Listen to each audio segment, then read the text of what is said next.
The night I realized someone was outside, I was alone in my apartment on the third floor of an old building in a quiet neighborhood on the outskirts of Portland, Oregon. It was late January, cold and rainy, the kind of weather that makes the streets slick and the shadows longer. I had just finished a long shift at the hospital where I work as a respiratory therapist and was looking forward to a rare night off.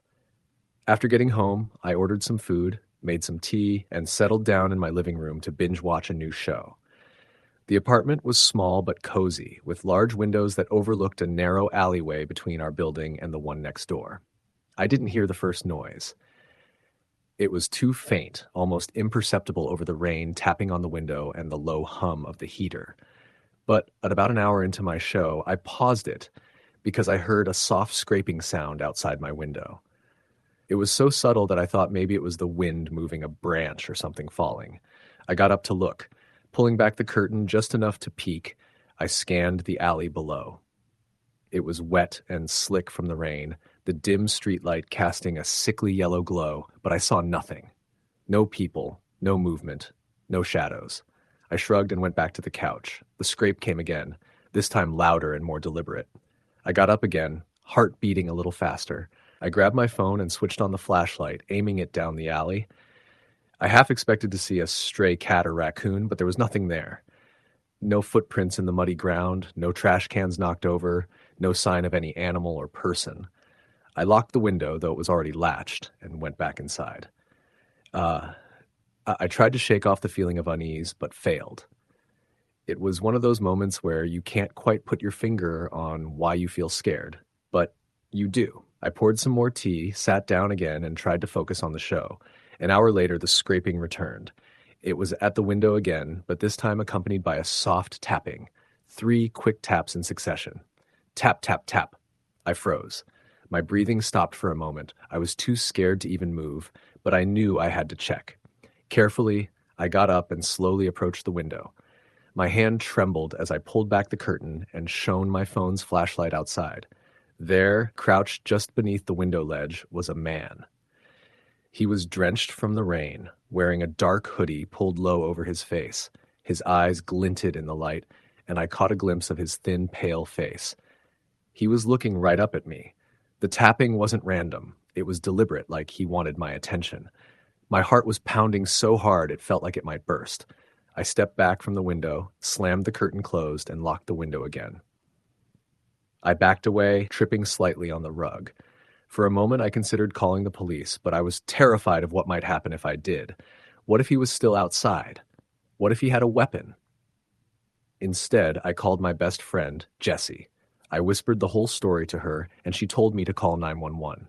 I hesitated, then dialed. The dispatcher was calm and reassuring. She said a patrol car would be sent right away. I waited in the darkened apartment, clutching my phone like a lifeline. The tapping didn't come again, and after 20 minutes, I heard the sound of sirens approaching. A patrol car pulled up outside, its lights flashing blue and red. I opened the front door cautiously and met the officers in the hallway. I explained what had happened, showed them the window, and told them about the man outside. They checked the alley and the surrounding area but found no one. No footprints, no signs of forced entry or tampering. The officer suggested that it might have been a homeless person seeking shelter, or maybe even a prankster. They promised to increase patrols in the neighborhood and left. I tried to sleep, but couldn't. My mind raced with worst-case scenarios. What if he came back? What if next time he wasn't alone? The next few nights were quiet. I convinced myself it had been a one-time thing, that I was just imagining things because I was tired and stressed from work. But then, on the 4th night, it happened again. This time, I was watching TV when I heard soft scratching at the back door of the building. Our apartment's back door opened onto a narrow fire escape, and it was locked from the inside. I looked out the window, but I couldn't see anything. The building was old, with peeling paint and rusted metal railings. The rain had stopped, but a cold fog had settled in. I heard the scratching again, louder. Then a low whisper. It was too faint to make out the words, but it was definitely a voice. I grabbed my phone and dialed Jessie again. "I think someone's outside," I whispered. "Call the police," she said immediately. I was about to hang up when the scratching moved closer, now at the side window of my apartment. I felt frozen with fear. The voice grew louder, and I caught a single word. Open. I locked the door behind me and hid in the bathroom. I held the phone to my ear, hearing the dispatcher's voice reassuring me. Then I heard footsteps running away from the building. The police arrived within minutes and swept the premises. They found muddy footprints outside my apartment window and the back door, but no one to match them. The prints were large and heavy, almost like someone wearing boots. I told them about the voice, about the taps, about the man I saw in the alley. They took notes, but had no leads. Days later, I installed security cameras. The landlord helped me set them up, covering all entrances in the alley below my window. For a week, the cameras caught nothing unusual. Then, one night at 2:47 a.m., the motion detector triggered an alert on my phone. I opened the app, heart pounding, and watched. A figure in dark clothes approached the fire escape stairs. He moved slowly, deliberately, carrying something bulky under his arm. As he climbed the stairs, he paused and looked directly into the camera.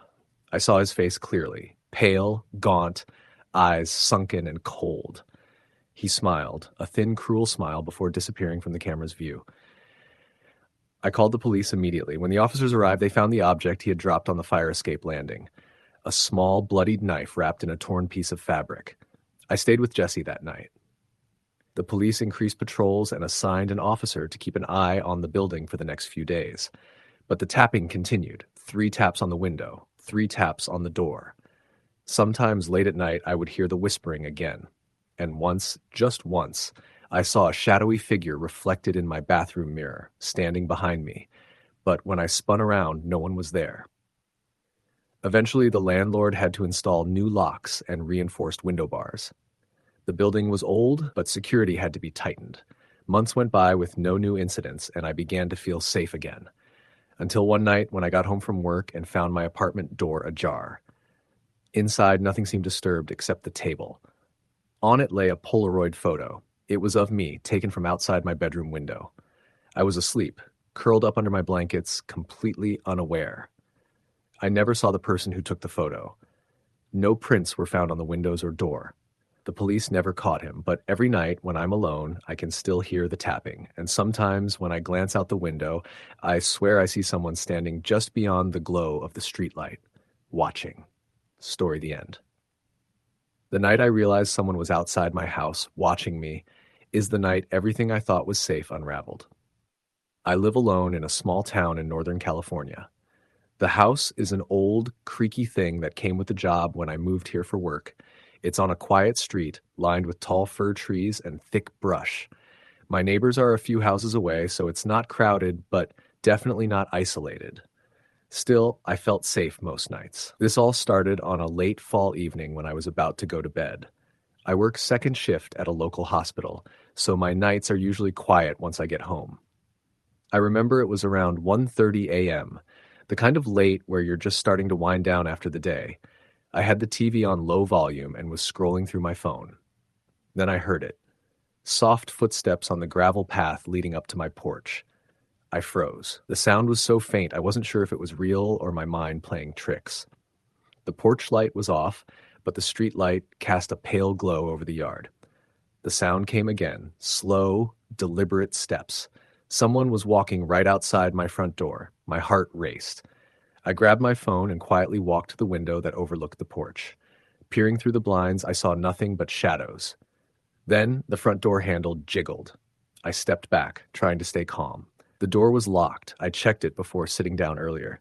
But the knob rattled again, hard this time, like someone was trying to get in.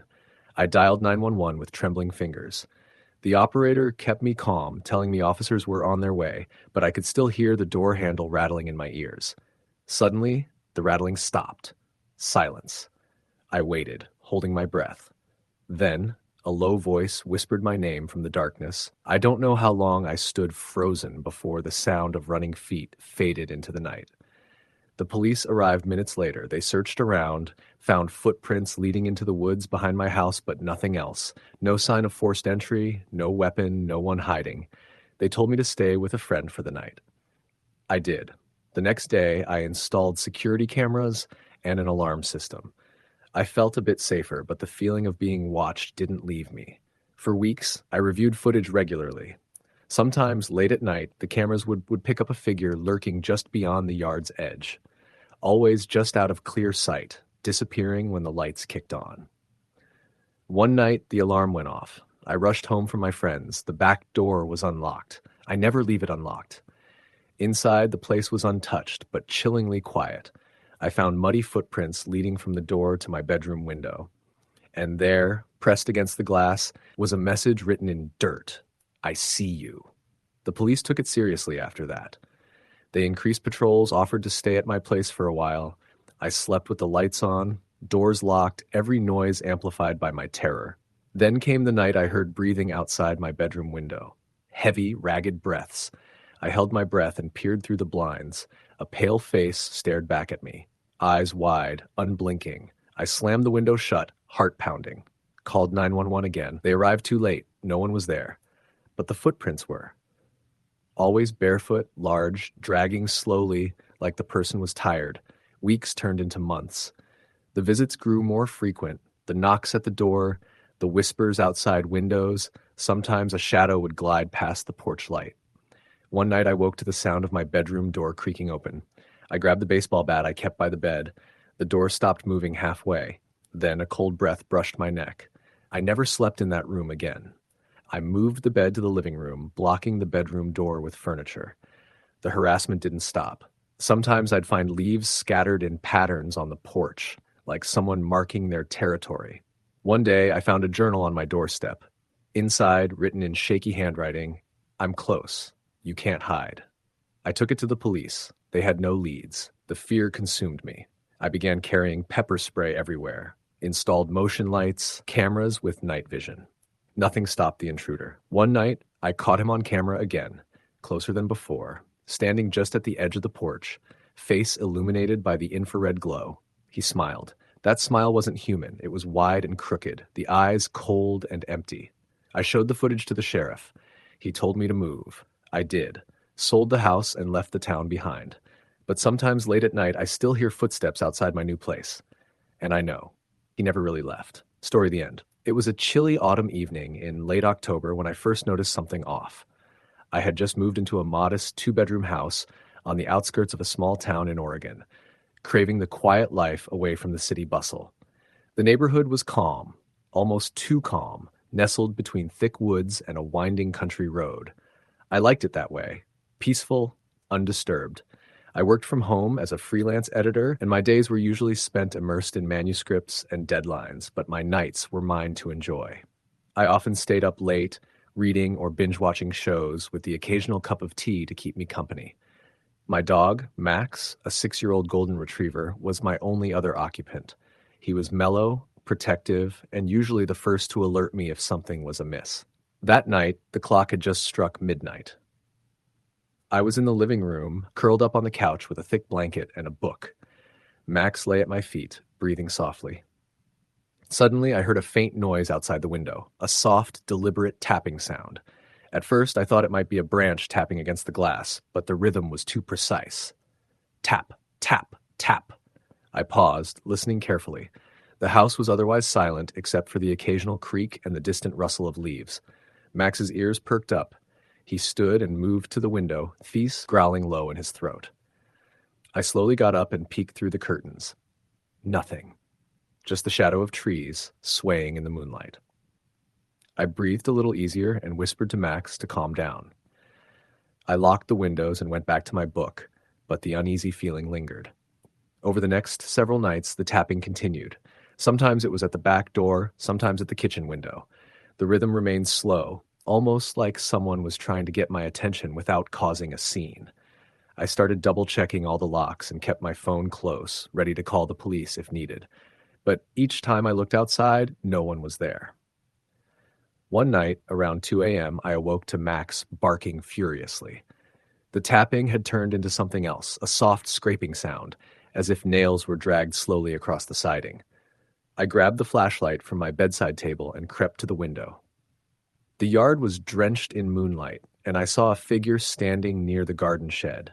The person was tall, wearing dark clothes and a hood that obscured their face. For a moment, we stared at each other. My heart pounded so loud I was sure they could hear it. Then the figure turned and vanished into the shadows. I called the police immediately. They came, searched the property, but found no one. They told me to install cameras and motion lights, which I did the very next day. The cameras recorded every inch of my property, and the floodlights lit up the yard like a stadium. But the nights that followed were worse. The figure returned, now moving closer to the house, sometimes just standing outside my front door, motionless, staring into the windows. One night, I woke up to the sound of my front door handle rattling. Someone was trying to get in. Max was growling louder than ever. I didn't know what to do. I grabbed my phone and called 911, whispering into the receiver. The rattling stopped suddenly, and I waited, heart in my throat, until the police arrived. Again, they found no trace of anyone. I couldn't stay there anymore. I moved out the next week. Even now, years later, whenever I'm home alone, I sometimes hear a faint tapping at the window or the scratch of nails on the siding. Someone was outside that night. Someone was always outside. Story the end. It was late October when it all started. I had just moved into a small rental house on the outskirts of town, somewhere quiet and away from the constant noise of the city. I'd been living alone for a few months already, working long shifts at a hospital and usually coming home exhausted. The neighborhood was peaceful during the day, but at night, it had a stillness that made me uneasy. One Friday night, I was home alone. My roommate had gone out of town for the weekend, so I had the house to myself. I'd spent most of the evening catching up on some reading and watching a movie on my laptop. Around midnight, I started getting ready for bed. I turned off all the lights except a small lamp in the living room, grabbed my phone, and headed toward my bedroom. As I locked the bedroom door behind me, I heard a faint sound coming from outside. At first, I thought it was just the wind, but then I caught it again. A slow, deliberate scraping noise, like someone dragging something across the pavement. I froze and listened closely. It was definitely coming from outside, somewhere near the front of the house. My heart started to race, but I told myself it was probably just an animal or maybe a branch rubbing against the side of the house. I walked quietly over to the window and peeked through the blinds. The street was empty, bathed in the yellow glow of the streetlights. There was nothing there. I shrugged it off and went back to my room, but just as I was about to lie down, I heard it again, a low thumping like footsteps on gravel. My skin prickled. I grabbed my phone and opened the front door's security camera app. The camera feed showed the front porch and part of the driveway. At first, the screen was dark except for the dim light from the porch. Then suddenly, a shadow appeared at the edge of the frame. It was a figure, standing still, barely visible. I could see the outline of a person wearing dark clothes and a hood pulled over their head. I swallowed hard, my fingers trembling. The figure was just standing there, staring up at the house. I tapped the app to zoom in, but the image was grainy. Then, without warning, the person moved closer, stepping onto the porch.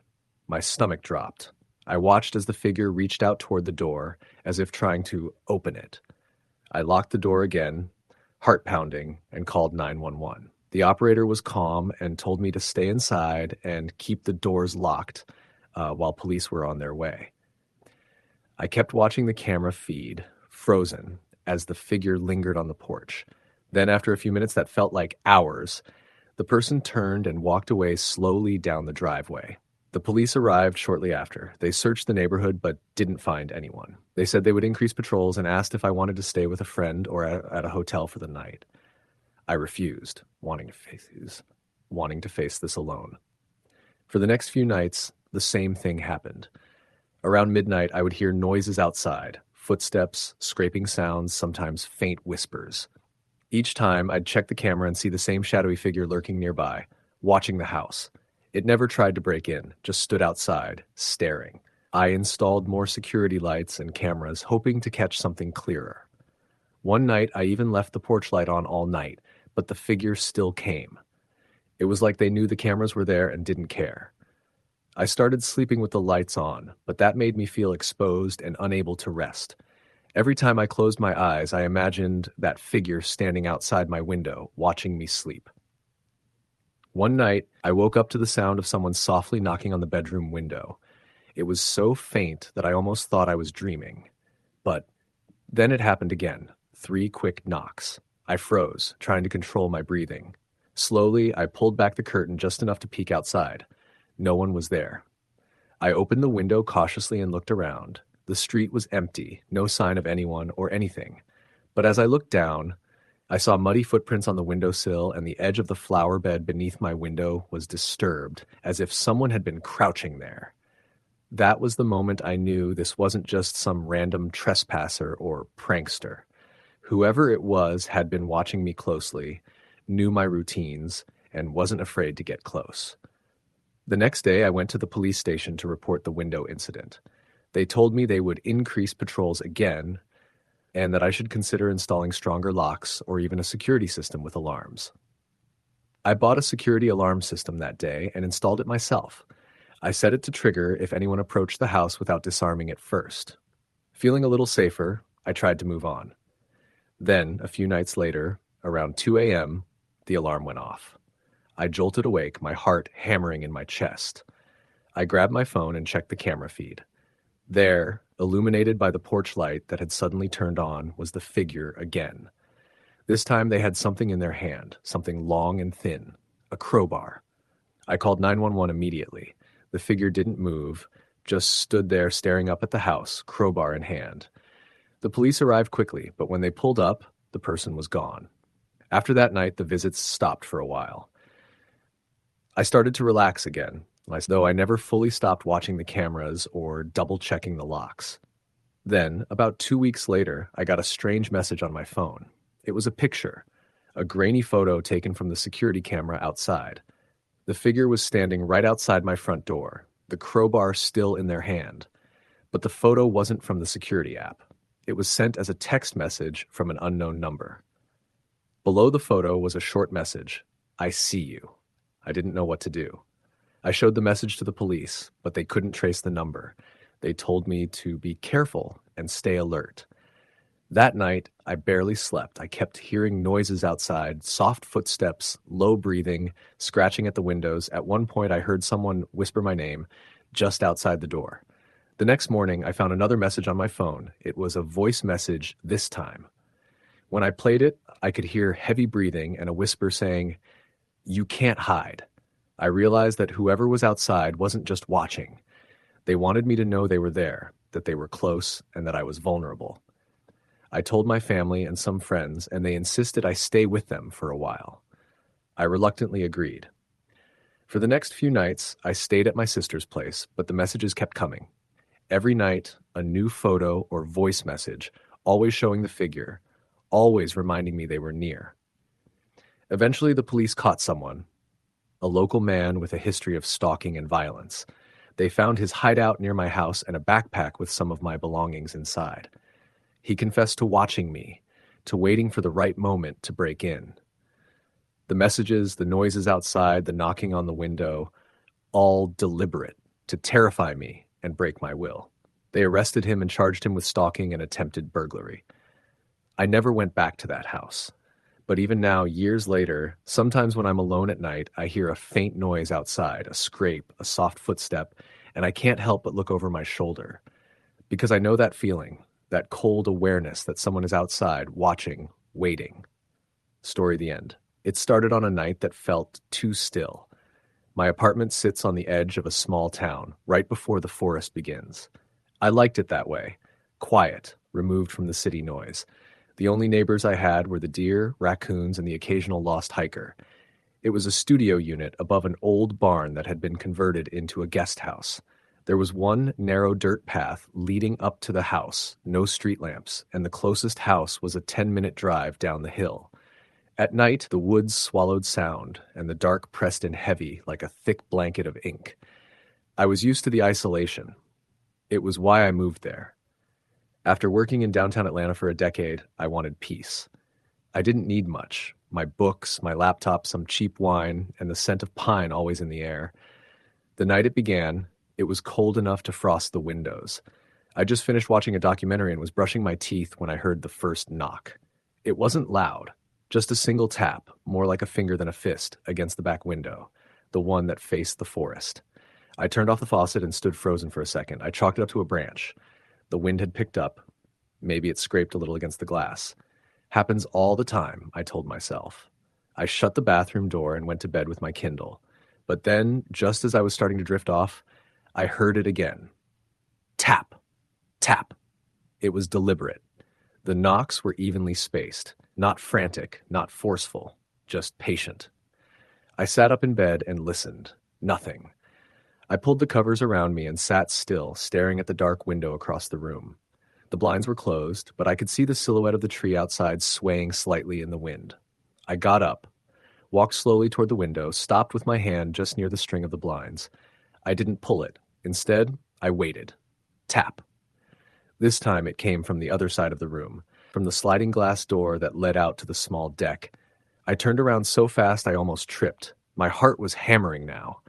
I didn't have a weapon in the house, just some kitchen knives and a heavy flashlight. I grabbed the flashlight from the drawer, crept toward the door, and flipped the outside light switch. Nothing. The deck was empty. The woods beyond were a wall of blackness. I went to bed with the flashlight under my pillow. The next morning, everything looked normal. My breath still hung in the cold air, but there were no footprints on the frost-covered deck, no broken branches, nothing out of place. I tried to convince myself it was my imagination. Or maybe an animal. A raccoon, maybe?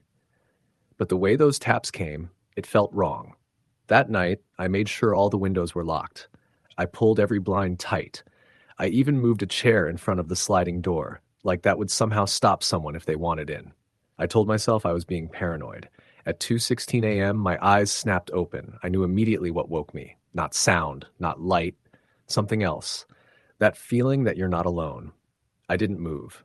I just lay there, breathing as shallow as I could, ears straining. And then I heard it, a slow drag, like someone was pulling something across the deck, a heavy boot maybe, or a coat, just once. I sat up and reached for the flashlight again. Then came the knock, tap, tap, tap, 3 this time. I stood up and walked toward the door as quietly as I could. I leaned in, trying to see through the tiny gap in the side of the blinds without moving them. I saw nothing, but I felt watched. My skin crawled. The hair on my neck stood up. Then I heard it again. Footsteps on the deck, not fast, one step, then another, and then the knock, this time right on the glass. I couldn't help it. I pulled the blind aside just a fraction of an inch and looked. There was a man standing there. He was facing the door, but he was standing far enough away that I couldn't make out his features. He was wearing a jacket, hood up, hands at his sides, just standing. Not saying anything, not moving. My body locked up. I didn't know what to do. Call the police? What would I say?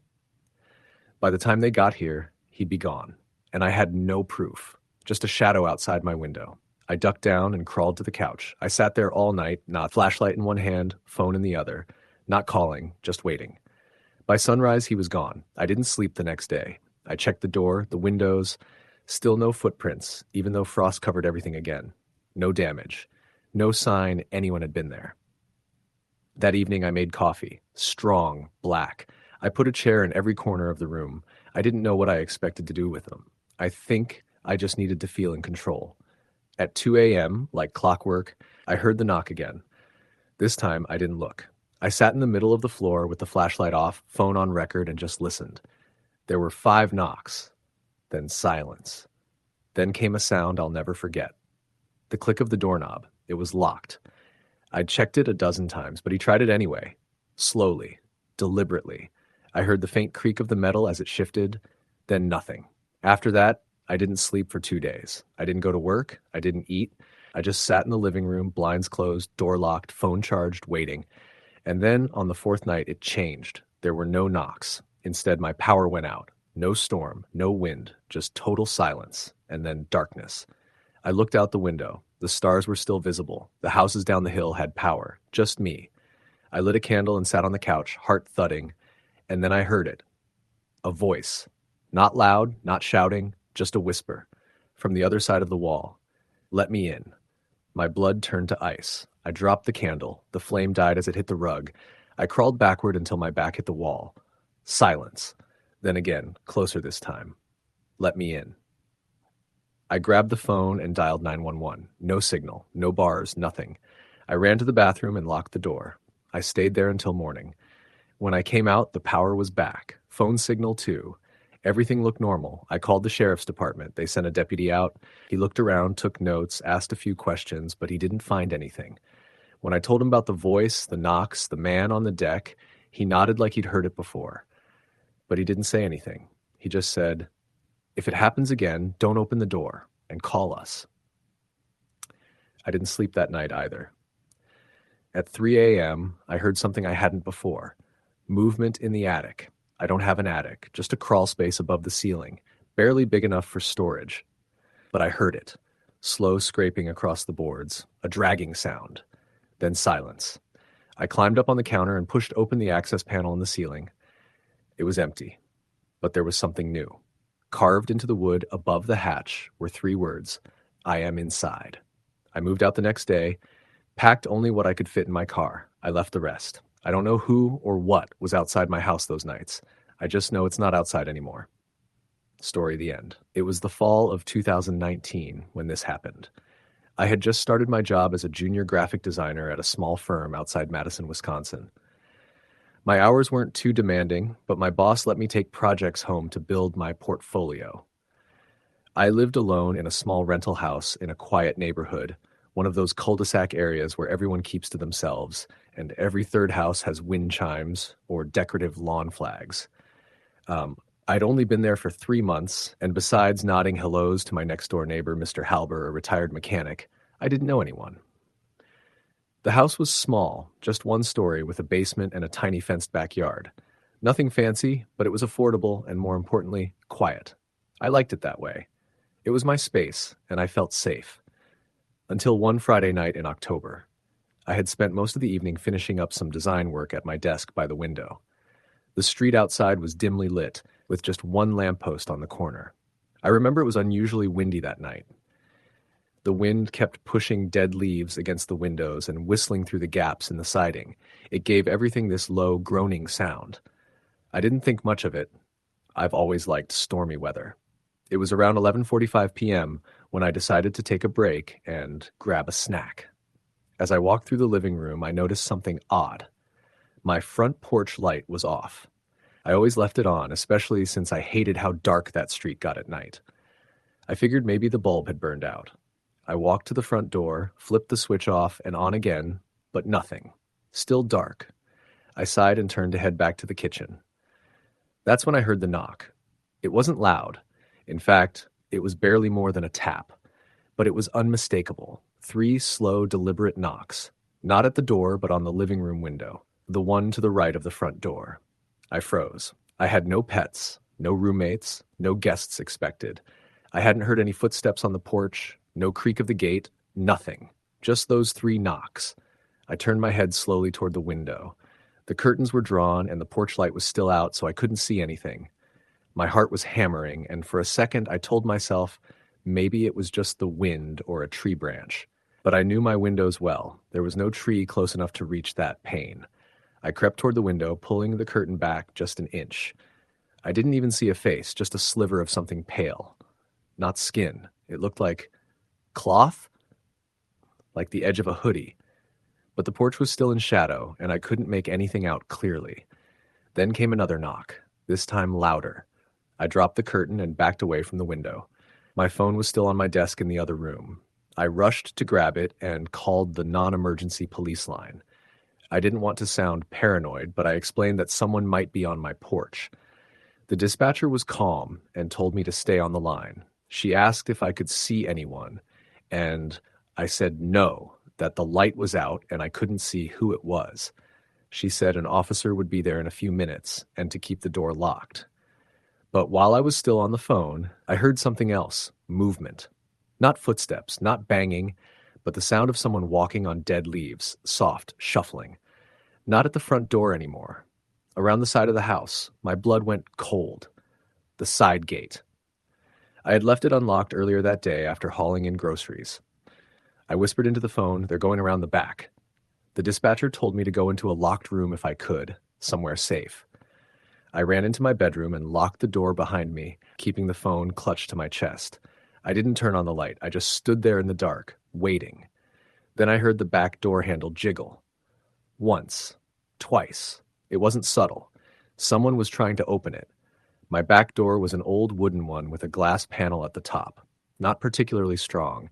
I remembered I hadn't locked the deadbolt, only the handle lock. Quietly, I slipped out of the bedroom and tiptoed down the hallway to the kitchen. I could see the silhouette of a person through the glass. Tall, not moving much now, just standing there. I didn't want to make a sound, but I inched closer to the door and turned the deadbolt. It clicked into place with a loud, unmistakable snap. And the figure moved. It jerked forward like it had been waiting. I saw the shoulder shift, the hand slap against the glass. Then came a low thud, like they had pressed their forehead against the door. I ran back to the bedroom and locked myself in again. The dispatcher stayed on the line. She told me the police were 2 minutes away. I crouched down by the bed, heart racing so hard I thought I might throw up. The noise stopped. No more jiggling, no banging, just silence. The kind of silence that presses against your ears. Then, footsteps, but not away from the house, on the roof. I wish I was making that up. I truly do. But I heard them, deliberate steps across the roof, above the kitchen, then the hallway, then above my bedroom. And they stopped, right above me. The dispatcher heard my breathing pick up and asked me to stay calm. I could barely reply. I stared at the ceiling like I expected it to crack open and a face to drop down. Then headlights filled my front windows. The police. The footsteps above me scrambled. I heard someone jump down from the side, something hitting the trash bins, and then the sounds of someone running through leaves out into the night. 2 officers knocked on my door. I didn't open it right away. I was too shaken. They asked if I was okay, took a quick walk around the house with flashlights and confirmed no one was there. No broken windows, no signs of forced entry. But they found something else. Near the back door, tucked behind the trash bin, was a kitchen knife, one of mine, from inside the house. That detail will never leave me. They think whoever it was had come in earlier, maybe while I was at work, and hid inside, maybe in the basement or even the attic crawl space. That when I was distracted working, they slipped out and onto the porch. I had noticed the porch light was out, but later I realized the bulb wasn't burned out. It had been unscrewed, just loose enough not to turn on. After the police left, I didn't sleep. I sat with all the lights on, baseball bat in hand, until sunrise. I moved out of that house within a week. Broke my lease, paid the fee, didn't care. I found a tiny apartment with secure entry and security cameras in the hallway. Sometimes I still wake up at night and think I hear footsteps above me, even though I live on the top floor now. And I still check behind the shower curtain every single time I enter the bathroom. I never saw who it was. Never found out what they wanted. But someone was outside. And worse, someone might have been inside long before that. Story the end. It was a little after 11:30 p.m. when I turned off the TV and tossed the remote onto the couch cushion beside me. My fiancée, Claire, had gone out of town for a 3-day seminar, so I had the house to myself. I wasn't used to being alone in our new place yet. We'd just moved in a couple of months earlier, a single-story house tucked away on a dead-end street in a quiet neighborhood surrounded by woods on 3 sides. Claire loved the peace and quiet, but something about the isolation always unsettled me. I double-checked the locks on the front and back doors and set the alarm system. The motion sensor lights around the exterior flicked on when I walked past the kitchen windows. I paused for a second, staring into the dark beyond the backyard. Our wooden fence was only partially finished on the west side, and there was a 15-foot gap still open to the woods. The contractor said he'd come fix it 2 weeks ago, but he hadn't shown up. I didn't see anything out there, just the grass rippling gently in the wind and the faint outlines of the trees beyond. Still, I closed the curtains tightly and turned away. I brushed my teeth, washed my face, and climbed into bed, pulling Claire's pillow close. Her scent still lingered on it, a mix of lavender and the faintest trace of her shampoo. It helped settle the nerves I hadn't realized were crawling up my spine. I don't know how long I'd been asleep when I woke up again. My phone said 2:18 a.m. No texts, no calls. I lay there for a moment, trying to remember what had pulled me from sleep. Then I heard it. A slow, steady tapping. I froze. It wasn't rain. I would have heard that on the roof. This was more precise, rhythmic, like fingernails against glass. It was coming from the living room window. I stayed still, ears straining in the dark. It stopped. I sat up slowly and reached for the baseball bat I kept beside the bed. Claire had teased me about it when we moved in, calling it my security system. I didn't feel so silly about it now. I crept down the hallway, my feet silent on the carpet. The only sound was the low hum of the refrigerator. I didn't turn on any lights. Instead, I pressed my back to the wall and peeked around the corner into the living room. Nothing. The curtains were drawn shut. Maybe it was a branch brushing against the window. I walked slowly to the front door and peered through the peephole. Pitch black. I waited a full minute, watching. My heart thudded so loud I thought whoever was outside would hear it. But I saw nothing. No movement. I exhaled, told myself I was being paranoid, and headed back to bed. At 3:41 a.m., I woke up again. This time, it was the sound of the back gate creaking. I sat upright, heart racing. The bat was still in my hand. I must have fallen asleep holding it. I tiptoed down the hallway again, this time toward the kitchen. I didn't open the curtains. Instead, I bent down and peeked through the small gap between them. The backyard was still bathed in the harsh white light from the motion sensor. The gate on the west side was slightly ajar. It had been closed earlier. I was sure of it. I squinted harder, focusing on the space just beyond the fence line. And then I saw it, a figure. Someone was standing just outside the yard, half hidden in the trees, motionless, watching the house. I stumbled backward, my mouth suddenly dry. I grabbed my phone and dialed 911 with trembling fingers. 911, what's your emergency? There's someone in my backyard, I whispered. They're just standing there, watching the house. The dispatcher was calm. She asked for my address and told me to stay on the line. I crouched below the window and kept my eyes on the figure. He hadn't moved. An officer is on the way, she said. Do not go outside. I wasn't planning to. 3 minutes later, the figure was gone, vanished into the woods like smoke. The gate was still open. A knock came at the door, and I peeked through the peephole. A uniformed officer stood there, shining his flashlight toward the trees. He checked the backyard and surrounding area. No footprints, no sign of anyone. He asked if I had cameras. I didn't. I'd recommend installing some, he said, scribbling something into his notepad. Could have been a prank, kids testing boundaries, but keep the gate closed and your doors locked. I nodded and thanked him. He drove off, and I stood alone in the living room, heart still pounding. The next day, I bought 3 security cameras and installed them, one facing the backyard, one at the front door, and one on the side of the house near the open fence. I checked the footage every hour. Nothing. That night, I locked up early and double-checked the system. I left a few lights on this time and kept my phone next to me.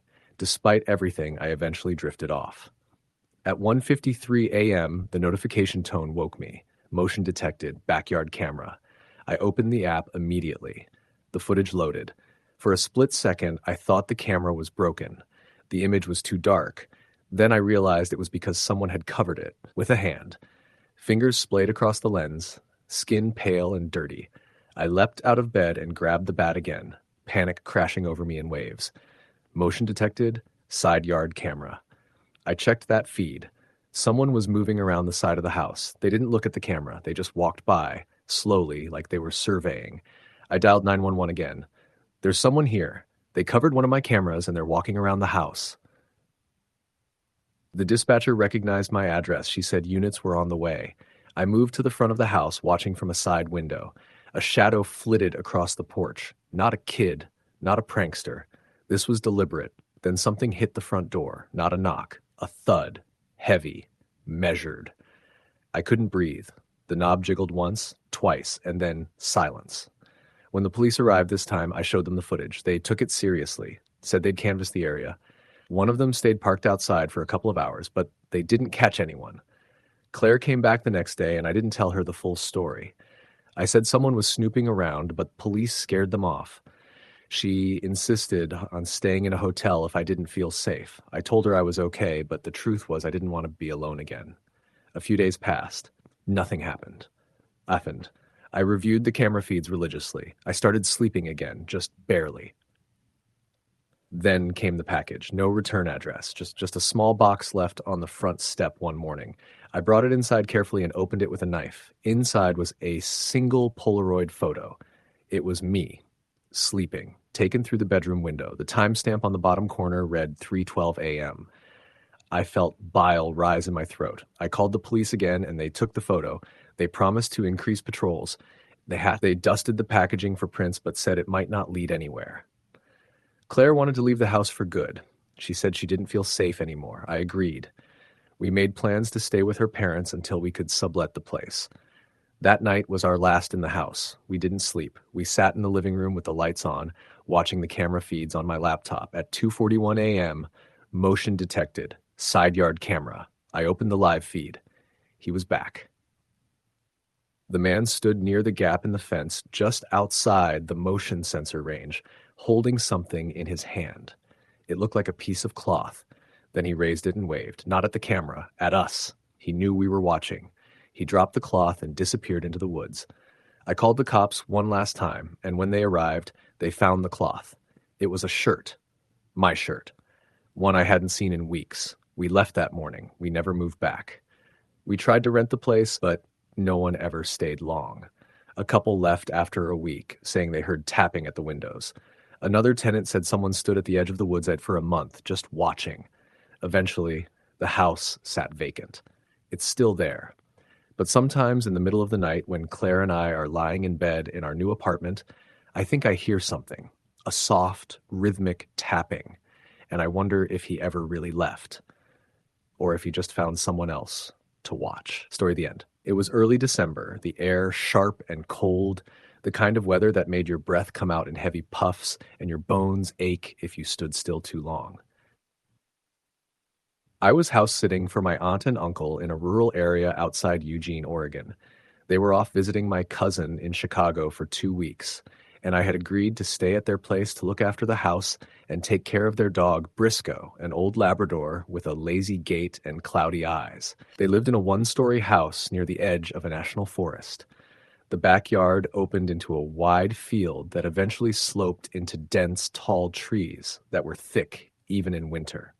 It was quiet, so quiet that you could hear a car on the gravel road from half a mile away.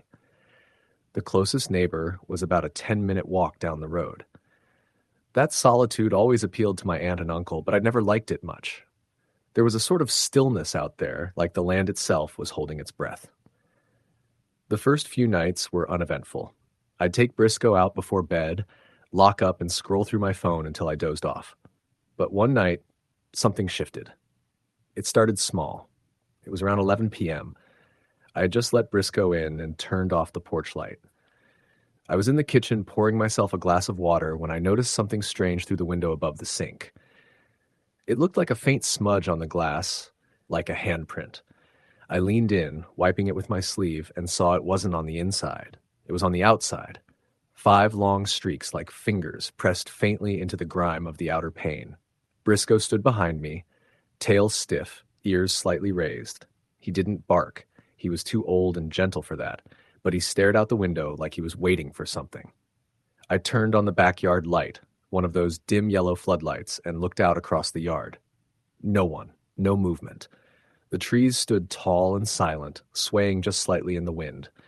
I went out to check anyway, bat in hand, flashlight in the other. The ground was cold and dry, and I walked the perimeter of the backyard slowly, checking the fence and the grass. No footprints, no broken twigs, no sign anyone had been there. It didn't make sense. Maybe it had been there for days, and I just hadn't noticed. I went back inside and locked everything again. The next night, it got worse. It was late, close to midnight, when Briscoe started growling. It woke me up. He was standing by the front door, low rumble in his throat, tail rigid. I sat up, heart pounding, and listened. There was a knock. Not a normal knock. It was soft, slow. 3 taps. A pause. Then 2 more. I didn't move. I just listened. 3 taps again. Then nothing. I stood and walked over quietly, peeking through the peephole. Nothing. Just the front steps and the darkness beyond. I unlocked the door and opened it just a crack, the bat in my other hand. The porch was empty. No footprints on the steps. No sound. I stepped outside just far enough to glance around. I could see my breath fogging the air, and everything was still. Then I heard it. A twig snapping, not far from the edge of the woods. I didn't look. I turned and went back inside, locked the door, and didn't sleep the rest of the night. I kept every light in the house on. The next morning, I checked the porch again. There was something new, a small, flat rock, perfectly centered on the welcome mat. It hadn't been there the day before. I stared at it for a long time, then picked it up. It was smooth, round on one side, and flat on the other, like something you'd find at the bottom of a creek.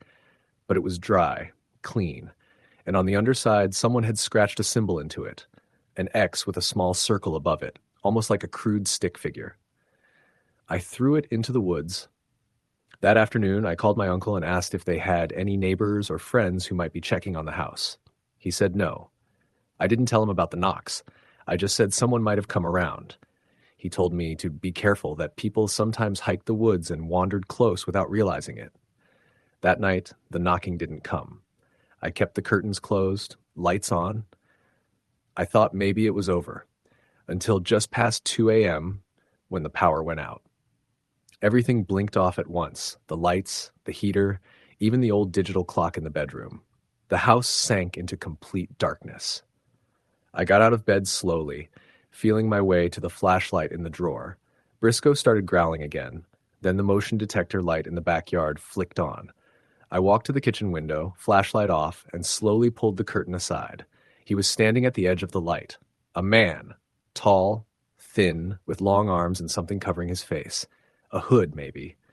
He didn't move. He just stood there, looking directly at the house. My hand shook. I backed away from the window. Then I heard it. Knock, knock, knock, at the front door. I froze. How could he have moved from the backyard to the front porch in seconds?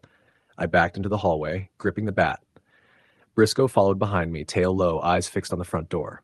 I didn't go near it. I waited, every muscle in my body tense. More knocking, this time at the kitchen door, then the back door, like he was circling the house, testing it. Every door, every window. Knock, knock, knock. I couldn't move. I just stood in the center of the house listening. He never tried to break in. He just knocked, slowly, deliberately, and then it stopped. When the sun came up, the power came back. Lights buzzed back to life. I walked the house slowly. There were more rocks on the porch, 4 of them arranged in a neat little square, each with the same symbol scratched underneath. I packed my things. I didn't even wait for my aunt and uncle to return. I left a note and drove 3 hours back home. I never told them the full story, just said I got sick and had to leave early. But it didn't stop there. A week later, back at my apartment, I found a rock on my windowsill. Same size, same symbol.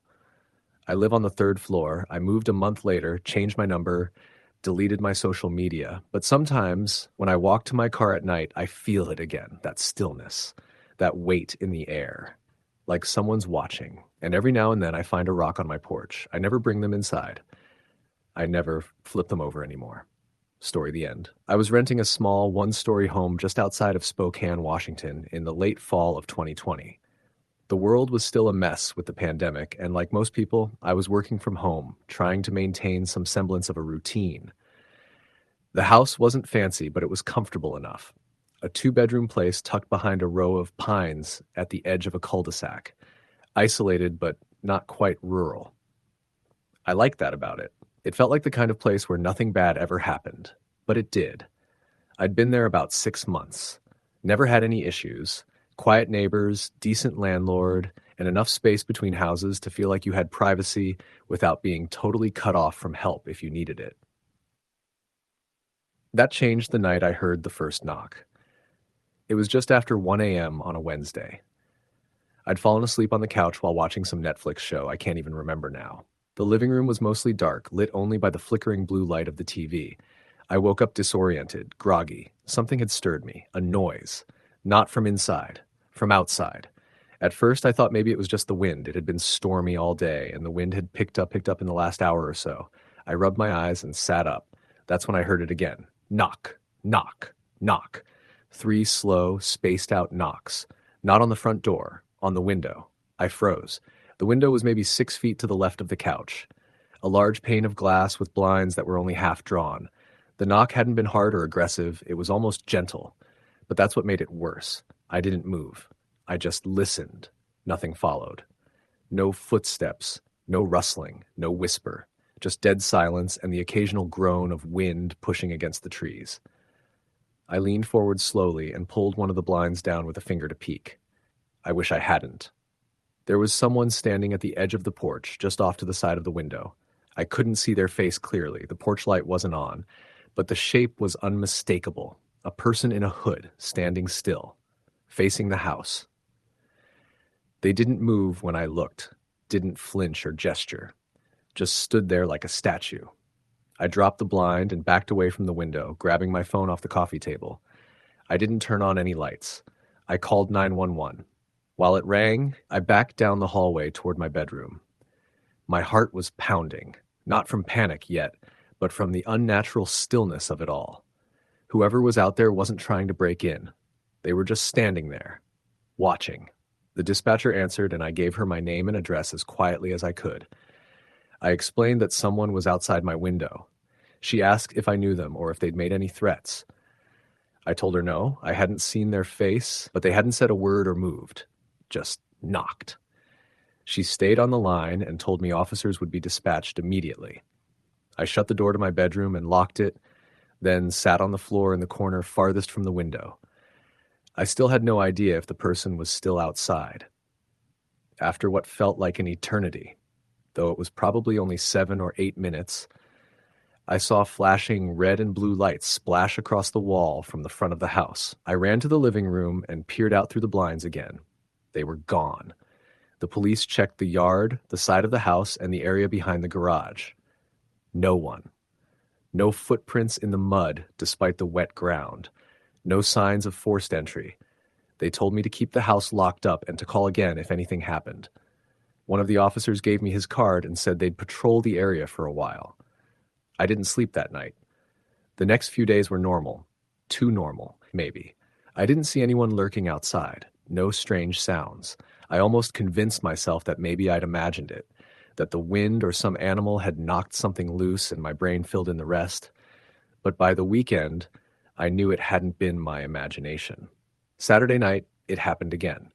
I was in the kitchen making tea, around midnight. The house was quiet. I hadn't even bothered with the TV that evening. I just wanted to unwind with a book. I was pouring hot water into the mug when I heard it, slow, deliberate knocking, this time from the back of the house. Knock, knock, knock. 3 knocks. Same pattern, same weight. I dropped the kettle. The metal clanged against the counter, but I didn't care.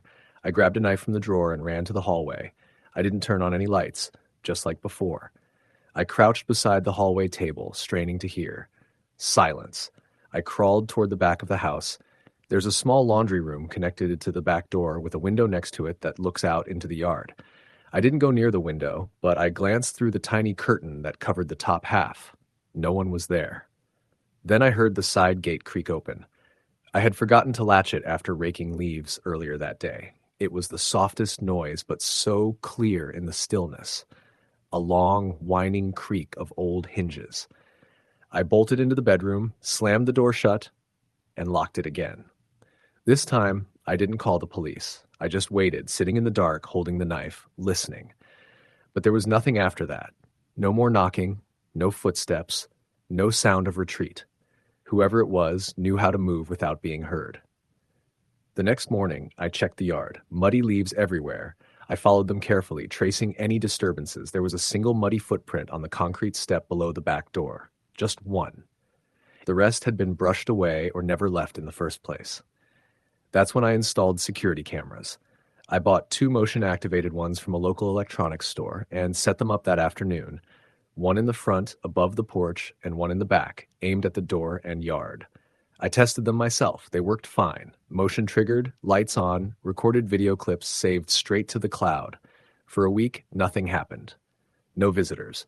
No knocks. Nothing on the cameras. Then came the third night. I woke up at 2:30 a.m. because my phone buzzed. A notification from the camera app. Motion detected at the back door.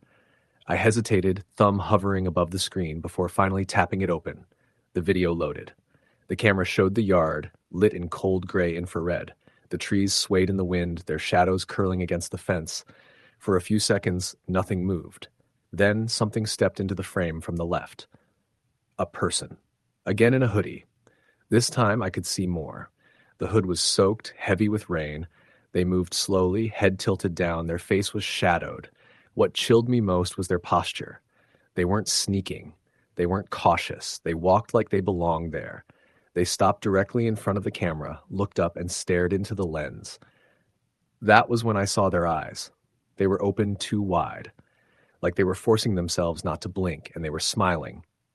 Not big or exaggerated, just a subtle upward curve of the lips, like they were savoring something. Then they raised a hand and knocked. 3 times. The video cut off. I watched it again and again. Every time I felt my stomach drop. This time, I called the police before they left. Officers arrived and searched everything again. No one was found. But this time, I had proof. I showed them the footage. One of the officers frowned and muttered something to his partner. I asked if they recognized him. They said no. But I could tell something about that video unsettled them. They said they'd increase patrols in the neighborhood and suggested I stay with someone else for a while. I packed a bag and went to stay with my brother on the other side of town. And I didn't tell him much, just said I'd had a couple of scares and needed a break from the house. The next morning, my phone buzzed again. Another notification. Motion detected. Front porch camera. I opened the video and felt the blood leave my face. It was footage of the front door. And the same person standing there holding something. My spare key. I hadn't even realized it was gone. I had kept it in a lockbox attached to the porch railing. Standard code, 4 digits, something easy to remember. I never thought twice about it. The man, or whoever he was, held it up to the camera like he was taunting me. Then he leaned forward and whispered something. The camera didn't pick up sound, but I could see his mouth moving, slow and deliberate. He placed the key on the welcome mat and walked off camera. That was the last time I saw him. I went back to the house with police escort that afternoon and changed the locks immediately. I never used another hide-a-key again. For the next few months, nothing else happened. No knocks, no visitors. I moved out that spring. To this day, I don't know who that was. The police never identified him. My cameras never caught another glimpse, but every now and then I dream about those eyes staring into the lens, that small, knowing smile. And sometimes I wake up with the unshakable feeling that someone's outside again. Just watching, waiting. Story the end. The fall of 2014 was the first time I had ever lived on my own. I had just turned 22, fresh out of college, and lucked into a contract job at a small architecture firm in northern Pennsylvania. The pay was enough to afford a modest 1-bedroom rental in a sparsely populated township. I didn't mind the quiet. In fact, after 4 years in a city dorm, I welcomed it. I rented a standalone cottage-style house off a rural highway, backed up against a narrow strip of forest and an unused set of train tracks. The place had character, slanted floors, old plumbing, and creaky windows. But it was mine. The days were uneventful, long stretches of drafting designs and paperwork at the firm, followed by evenings of movies, microwave dinners, and the occasional drink. For the first couple of weeks, things were calm. I didn't know any neighbors by name, and I rarely saw another human being on my road unless it was a delivery driver or the occasional jogger. The strangeness began during the 3rd week. It started small, barely noticeable things. The trash cans were moved several feet from where I'd left them.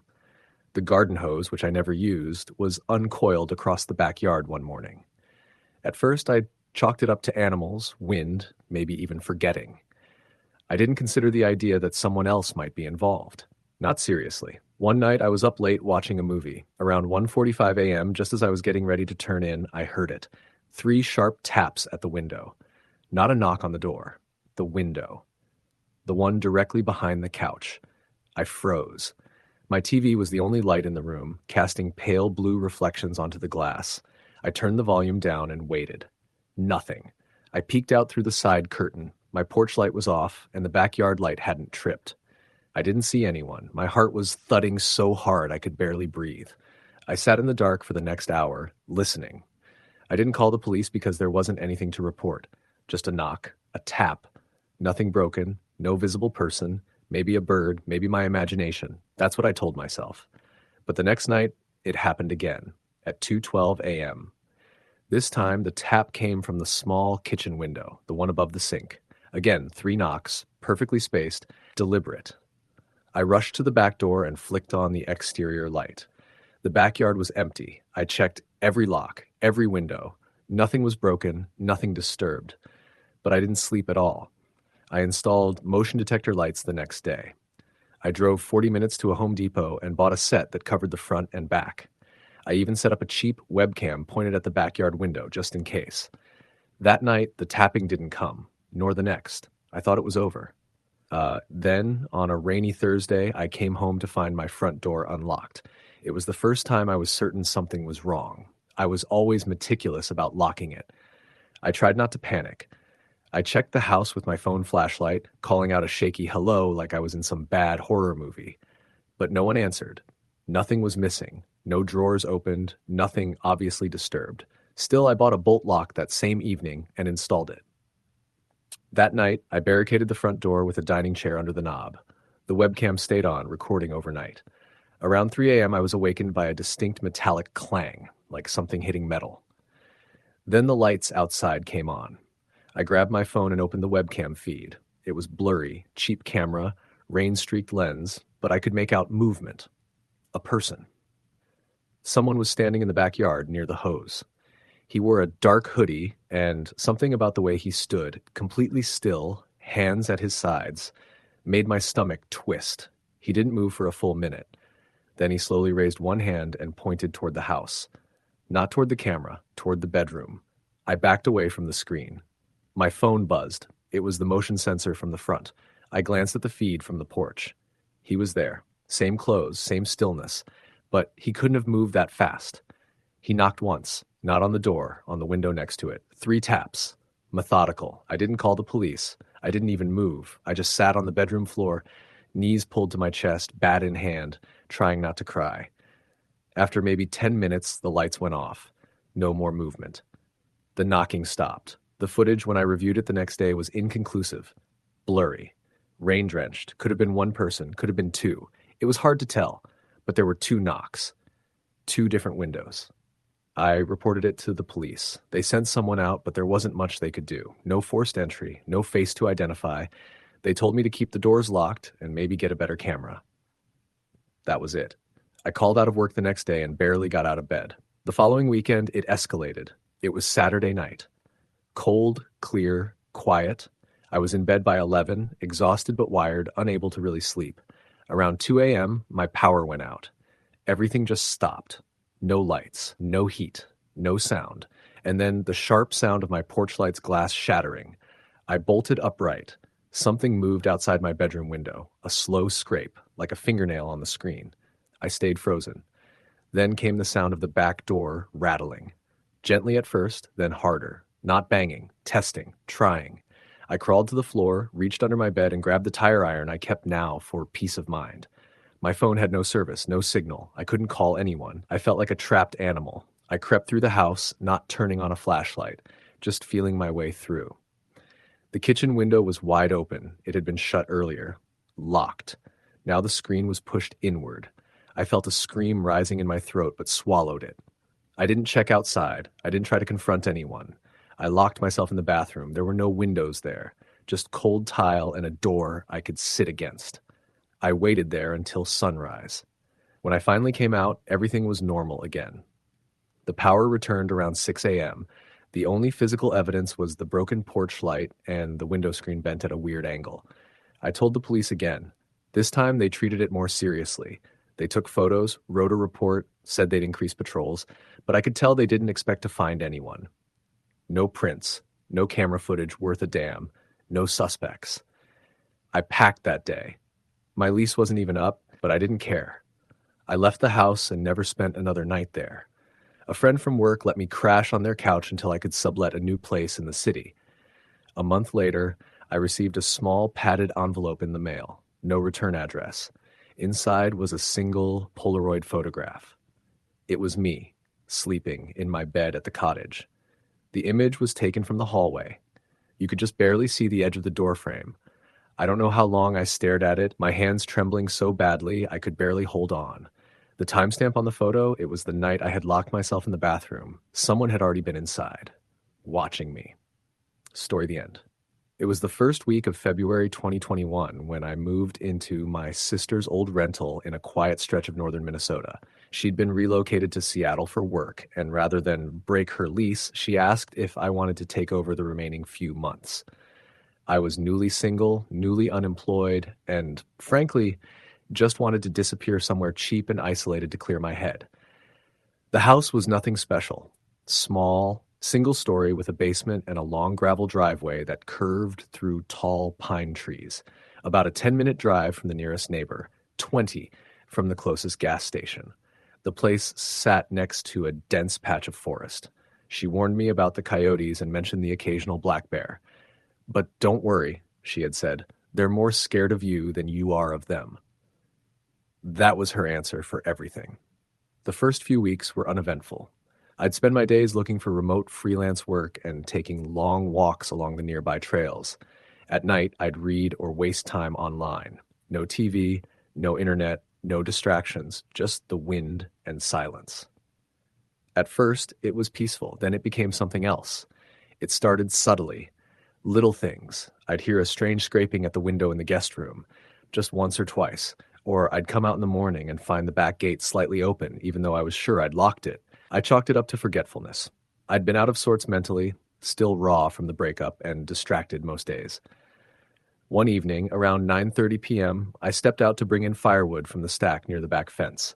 The cold air was razor sharp, and the sky was so clear the stars looked fake. As I grabbed a few logs, I heard crunching behind me. I stopped, listened, silence. I glanced over my shoulder. Nothing there. I looked down at the snow. My boot prints were clear and sharp, but next to them, heading the opposite direction, were another set. Larger. Not boots. Bare feet. Human. I stared at them for a long moment. They went from the forest edge straight toward the house, but only half the prints were visible, as if the person who made them had been walking slowly and deliberately, not sinking fully into the snow. I dropped the wood, turned around, and walked straight back inside. I locked every door, every window. I didn't sleep that night. The next morning, the tracks were gone, either covered by fresh snow or just melted into slush. I tried to convince myself I had imagined them. Maybe they were mine, and I had just misread the direction. That evening, just after sunset, I was in the living room flipping through an old book when I heard it. 3 knocks. Slow. Precise. They came from the back window. The one near the kitchen. I didn't move. I sat there for at least 30 seconds, like Kate Everett, holding my breath. Then another knock. This time louder, more deliberate. I stood up, careful not to make a sound, and crept toward the kitchen. The lights were off inside, but the porch light cast a dim amber glow across the backyard. I reached for the curtain and lifted it just enough to see through. Nothing. But that's when I realized there were footprints again. Fresh, deep prints in the snow leading from the tree line to the window. Standing perfectly still in front of it was no one. Just the prints. They stopped right at the window and vanished. I backed away, phone clutched in my hand. I debated calling the police, but hesitated. What would I even say? That someone knocked on my window? That someone left footprints? I ended up calling my sister. I didn't tell her everything, just that I'd had a weird night and was wondering if anything strange had ever happened when she lived there. She hesitated. Then she said, "Yeah, I heard knocking sometimes. I thought it was an animal, maybe a raccoon or something, but sometimes it sounded like it came from the walls." I asked why she never told me. "I thought I was just being paranoid," she said. "It never really escalated." But it did for me. The following night, I went to bed early. I didn't want to sit up in the dark again, waiting. I double-checked the locks, closed the blinds, and turned on a nightlight in the hallway like a child. At exactly 2:08 a.m., I woke up. No reason, no sound, just awake. I stared at the ceiling, heart racing for no reason. That's when I heard it again. Knock, knock, knock. From the front door this time. I sat up and strained my ears. Nothing after that. I crept out of bed, went down the hallway, and stood in the living room, staring at the door. I didn't go to it. I just watched. The motion sensor porch light hadn't turned on. Then, without warning, I heard a sharp knock from the window directly behind me. I spun around. The curtain was closed, but something was pressing against it. Just slightly. A faint bulge. Then it vanished. I ran back into my room and stayed there until the sun came up. I knew then it wasn't animals. It wasn't the wind.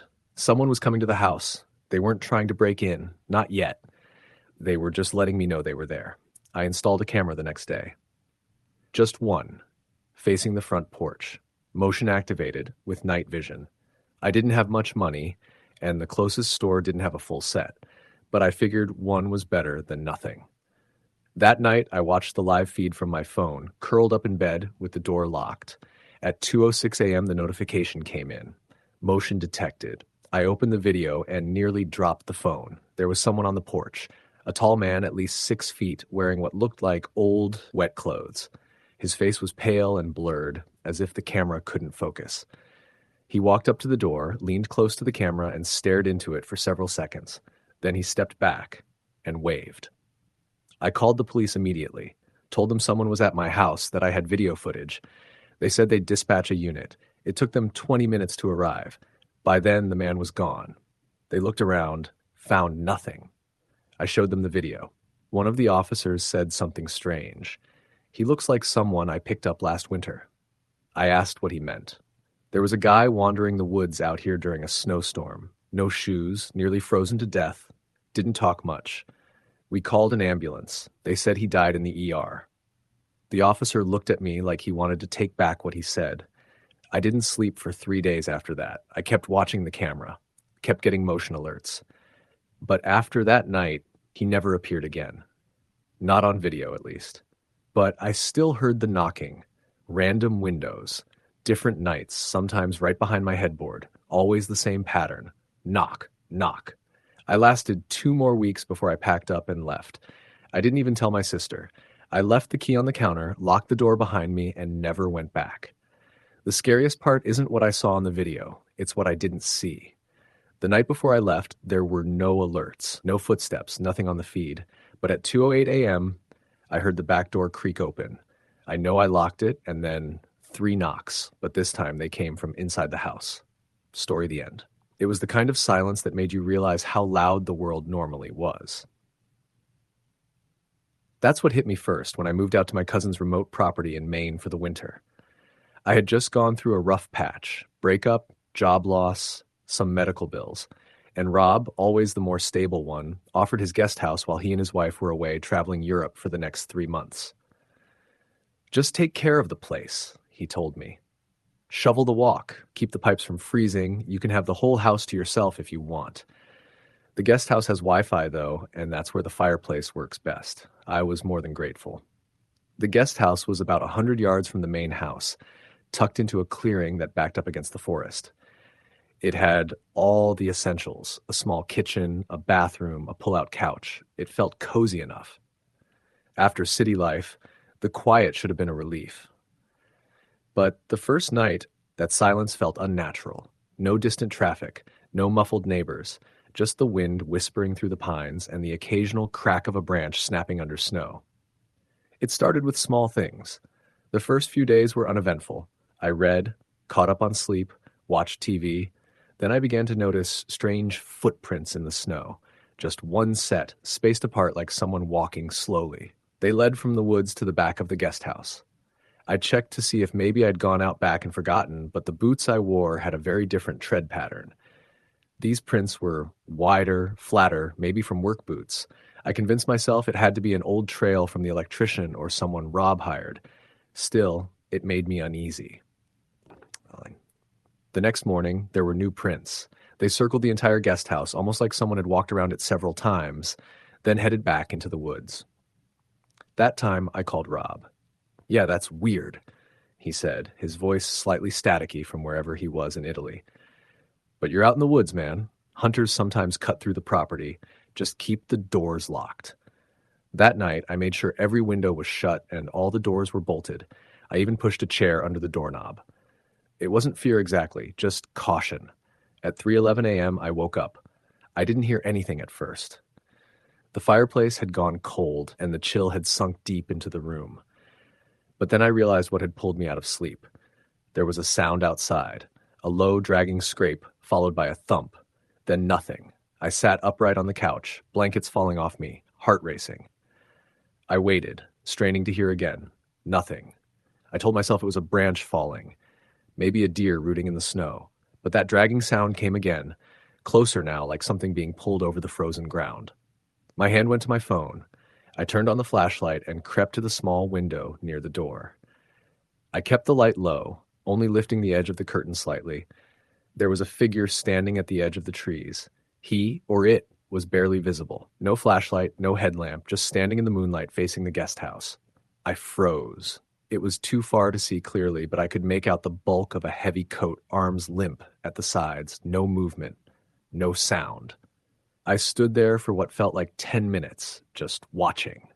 Eventually, I pulled the curtain closed again and backed away. I didn't sleep the rest of the night.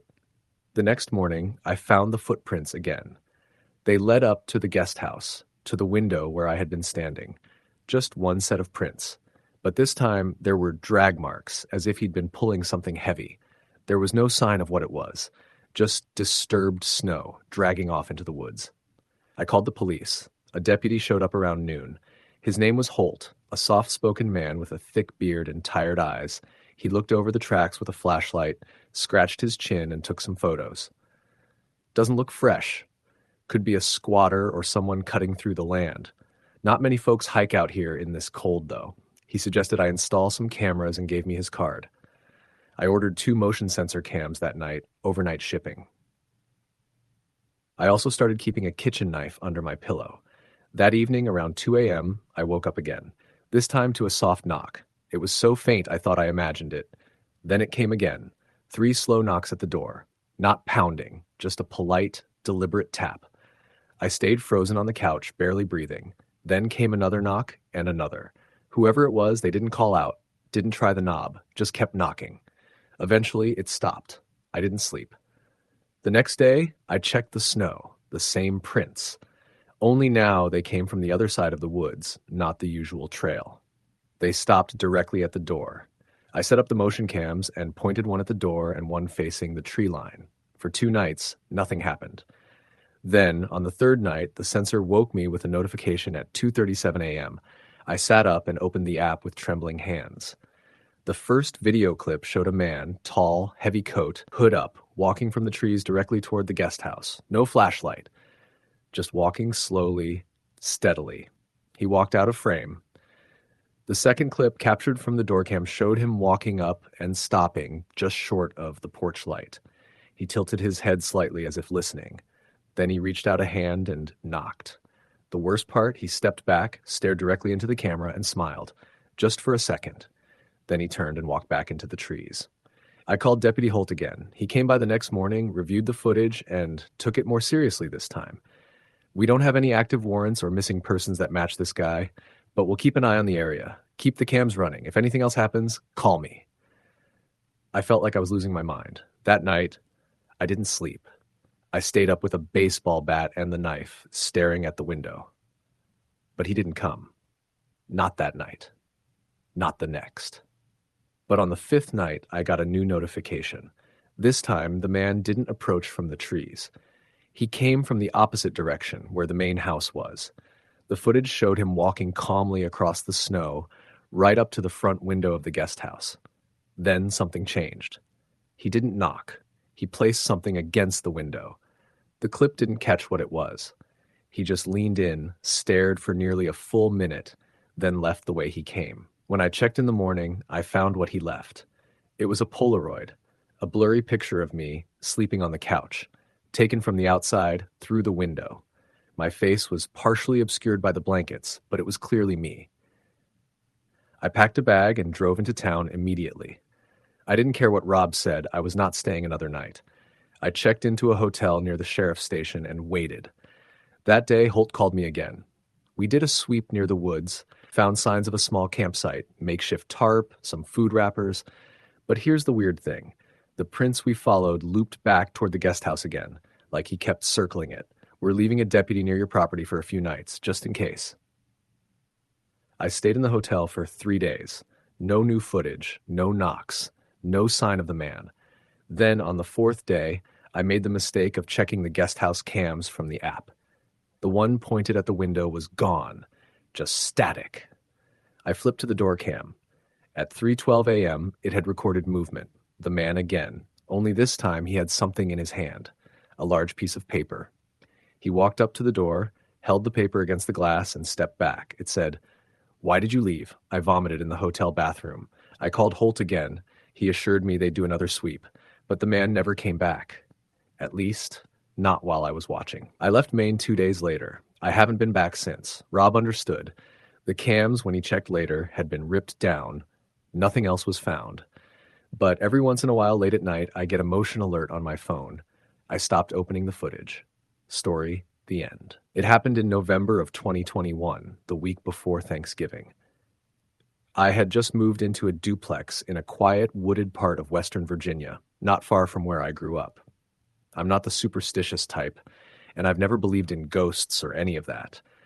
But what happened that month still makes my stomach turn every time I think about it. The duplex was old, built sometime in the early 60s, but it had been renovated inside with new appliances and flooring. I worked nights at a warehouse 30 minutes away, and my sleep schedule was wrecked from the hours. I'd usually get home around 4:30 in the morning, shower, eat, and crash around 6. The other side of the duplex was empty when I moved in. I asked the landlord about it, and he said it had been sitting vacant for months. No applicants, not even for a showing. That was fine with me. It meant fewer noises, no shared walls with noisy neighbors, and peace. The first few nights passed without incident.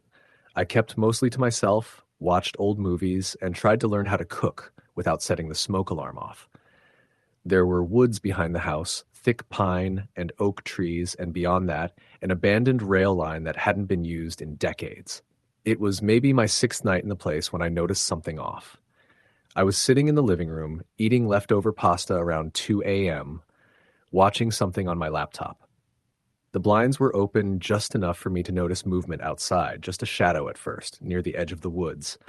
I paused the video and leaned toward the window. Nothing, just trees swaying in the wind.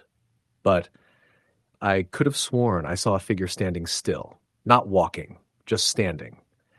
I chalked it up to being overtired, closed the blinds, and didn't think much of it. But the next morning, as I left for work just before 5 a.m., I found something strange at the edge of my porch, a small pile of pebbles, perfectly stacked, maybe 5 or 6 of them, balanced in a neat, almost totem-like shape. It was too deliberate to be random, and I hadn't seen it the night before. I kicked it over. Probably kids, I thought, or maybe someone walking a dog. Still, it set me a little on edge. The next night, I heard it. Around 3:17 a.m., I was about to brush my teeth when I heard 3 slow knocks on the wall opposite the bathroom, the wall that connected to the other side of the duplex, the empty side. It was so clear I stopped what I was doing and listened, toothbrush in hand, heart jumping into my throat.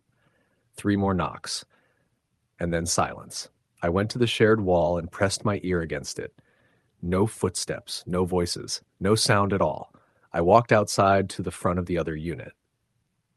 The driveway was empty, no lights on. It looked as abandoned as ever. I even walked up to the front door and knocked. Nothing.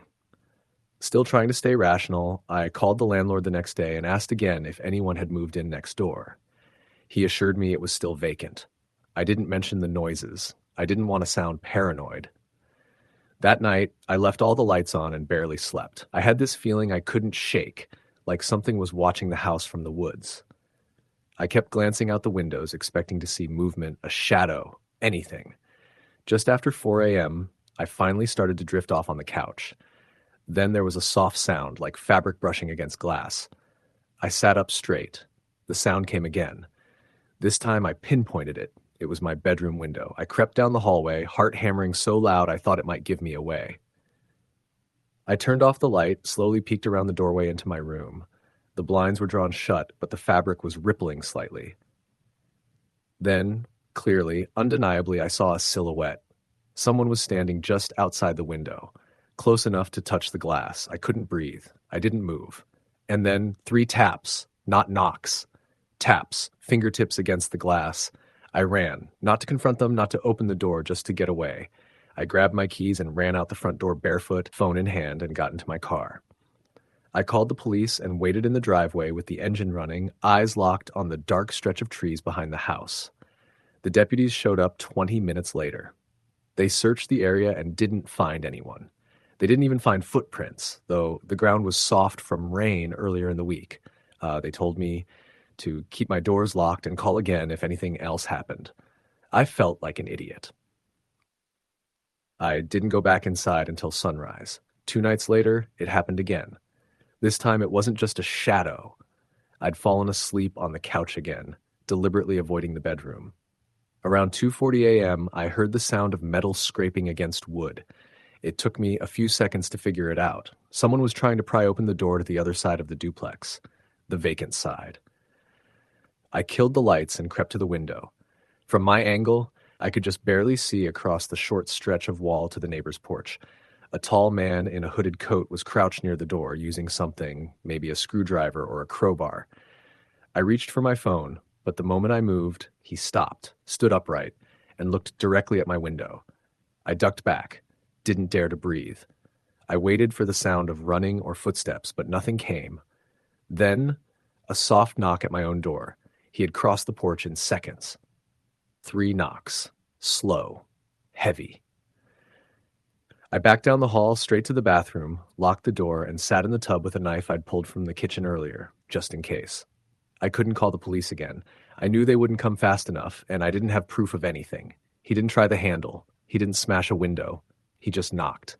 Again and again and again. Until 4 a.m. When the sun rose, I found another stack of rocks on the back porch this time.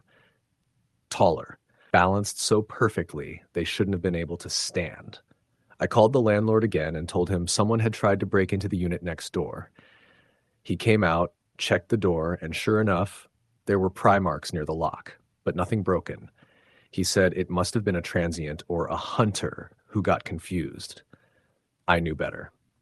I told him I wanted out of my lease. He said he'd need 60 days' notice and that there'd be a penalty. I didn't care. I gave him the notice. I started sleeping at a friend's place, but I had to go back once to get a few more things. It was noon, broad daylight, and I brought my friend Scott with me. When we opened the door, the place smelled like earth, like wet soil. There was a smear of mud across the inside of the window in the living room, and something else, a message, written in what looked like greasy finger streaks. You saw me. It was faint, nearly wiped away, but clear enough. Scott thought I had done it myself, some kind of breakdown. He didn't say it outright, but I could see it in his face. We grabbed my bags and got out. I didn't spend another night there. I paid the penalty and left a week later. Months passed. I moved into a basement apartment in a busier part of town surrounded by neighbors, traffic, and streetlights. I tried to forget about it, told myself it had been a vagrant, maybe even some weird prank. But one night in late March, I came home from work and found something waiting on my doorstep, a small stack of pebbles. Perfectly balanced, there was no note, no footprints, just the rocks, and one of them had a single black streak across it, like soot. I haven't seen anyone. Not yet, but I don't sleep well anymore. I double lock every door, keep the blinds closed, avoid windows after dark, because every now and then, late after midnight, I get the distinct feeling that someone is just outside, watching. Waiting, story the end. It was the fall of 2022 when I moved into my aunt's old place in southern Indiana. She had passed away the year before, and after months of probate and estate nonsense, the house was finally transferred to my name. I'd been living in Chicago, but with everything getting more expensive, the idea of a mortgage-free home, no matter how old, seemed like a gift. The house was a small one-story structure with beige siding and a sagging porch, tucked at the very end of a dead-end road surrounded by woods on 3 sides. The nearest neighbor was at least half a mile away. It wasn't glamorous, but I thought I could work remotely, enjoy the quiet, and get back on my feet emotionally. The first few weeks were normal. I unpacked, did some light repairs, and walked around the woods in the evenings, learning the trails my aunt used to talk about when I was a kid. The nights were quieter than I remembered, uncomfortably so. No traffic, no voices, just the rustling of wind through the trees and the occasional hoot from an owl. The silence was oppressive sometimes, but I told myself I'd get used to it. It was early October when I first noticed the figure. It was around 10 p.m., and I was on the phone with a friend, standing at the kitchen window and staring into the tree line behind the house. That's when I saw movement. At first, I thought it was a deer or raccoon, but it stood too tall. Way too tall. The figure didn't move like an animal. It was upright. Still, almost watching. It was hard to see clearly through the trees and the darkness, but I saw what looked like a man, not walking, just standing at the edge of the forest, facing my house. I tried to focus, but he didn't move. He didn't flinch. It was as though he was part of the scenery. I mentioned it to my friend, who said it was probably just a hunter or some drunk local wandering around. But this wasn't a busy area. No one came through here by accident. After a few minutes, I looked back, and he was gone. I told myself I had imagined it. I was probably tired. It had been a long day. The next night, around the same time, I was in the living room reading. I heard something outside. It wasn't loud, more like a soft crunch of leaves. I turned off the TV and listened. There it was again, a slow, steady movement. I walked over to the back window and looked out. Nothing. But then I noticed something odd. Footprints. I hadn't seen them earlier in the day, but now, under the moonlight, I could make out a faint path in the fallen leaves leading from the woods to the side of the house. I stepped outside with a flashlight and followed the trail for a few feet. The footprints weren't clear, but something had definitely been walking up close to the house. My skin prickled. I scanned the woods, but nothing moved. That night, I left the porch light on, just in case. A few days later, I noticed something even stranger. On the back wall of the house, just below the kitchen window, there were smudges. Handprints. Pale, greasy prints on the siding. Not big, but definitely human. I wiped them off with a cloth and tried not to think about it. Maybe I brushed against it with dirty hands when doing yard work. Maybe it was nothing. But then they came back. The very next morning, same spot. I stopped sleeping well after that. Every creak in the floor, every groan of the wind made me jump. I started keeping the windows locked and the blinds closed at night. But I always got the feeling someone was outside. Not every night, but often enough that I couldn't ignore it. Then one night, just after 2 a.m., I was jolted awake by a loud bang on the front porch. I sat up in bed, heart racing. I didn't move for almost a full minute. Just listened. Bang. Another knock. Slower this time. I quietly got out of bed, grabbed my phone, and tiptoed down the hall. I peered out the front window. At first, I didn't see anything, but then I noticed the figure standing just off the porch, barely in view. It looked like a man, tall and still. He wasn't facing the house, though. He was turned slightly away, like he had just stepped up and lost interest. I froze. My hands started shaking. Then he slowly turned to face the house. Even though I couldn't see his face clearly, I felt his eyes lock on mine. I backed away from the window and called 911. My voice trembled. I told the dispatcher someone was on my property, possibly trying to break in. She stayed on the line with me until the police arrived. But by the time the officers showed up, the figure was gone. They found no footprints, no sign of anyone around the house. They were polite, but I could tell they didn't believe me. One of them said it was probably a hunter or someone lost in the woods. I didn't sleep at all that night. The following morning, I found something that still gives me chills when I think about it. Near the back door, in the mud, was a small pile of rocks, just stacked there, perfectly balanced. 5 flat stones arranged neatly, deliberately. I hadn't done that. No one should have been back there. There was only one explanation. Someone was outside. And they wanted me to know it. I started documenting everything. I set up a motion-activated camera facing the woods. I bought another to point at the front porch. I even kept a journal of times I heard noises or saw movement. And then it escalated. One night, I came home from visiting a friend in town. It was late, almost midnight. As I pulled into the driveway, I saw something flicker in my headlights. Movement. I slammed the brakes and scanned the trees. Someone darted behind the shed. I sat there in the car, paralyzed. My heart thudded in my chest so loud I could hear it in my ears. I didn't get out. Instead, I backed the car down the driveway and drove into town. I slept in a gas station parking lot until sunrise. The next day, I returned and found nothing. No footprints, no broken lock, no sign of forced entry. But the stack of rocks was back. This time there were 7. That night, my motion cameras caught nothing. No one on the front porch, no one at the back. But around 3 a.m., I woke up to the sound of scratching. Not a knock, not a bang, scratching, coming from the wall behind my headboard. I bolted upright. It wasn't an animal, it was too methodical, like fingers dragging across wood. I grabbed the flashlight and went outside. Nothing. But as I rounded the side of the house, I saw movement out of the corner of my eye. Someone was standing just beyond the edge of the light. I froze. They didn't move, didn't run. They just stood there, facing me. Then, slowly, they turned and disappeared into the trees. I reported it again to the police. They came, they looked, they shrugged. I was starting to feel like I was going insane. That was when I checked the footage from the back camera. Just before the scratching began, the camera captured a short 10-second clip. There was a figure crouched behind the shed, watching the house. Not moving, just watching. It never triggered the motion alert. I only found it by chance, of scrubbing through the footage manually. At this point, I stopped sleeping in the bedroom. I moved into the living room and slept with the lights on. My mind was frayed, my thoughts always racing. I kept wondering why they hadn't broken in, why they were just watching, what they wanted. A week later, it stopped. No more sounds, no more sightings. The cameras caught nothing. I started to believe maybe it was over. Until the night of the storm. It was a Saturday. Heavy rain, thunder rumbling across the hills. I was curled up on the couch, trying to lose myself in a movie. The wind outside was howling so loud I didn't hear the first knock, but the second one I did. 3 slow, heavy knocks on the front door. I froze. My phone was across the room. The camera hadn't triggered. I slowly stood up, moved toward the door, and looked through the peephole. There was no one there. But as I turned away, I saw something on the floor near the threshold. A small piece of paper. It had been slid under the door. I picked it up with trembling hands. It said, "Why don't you look out the window behind you?" I spun around.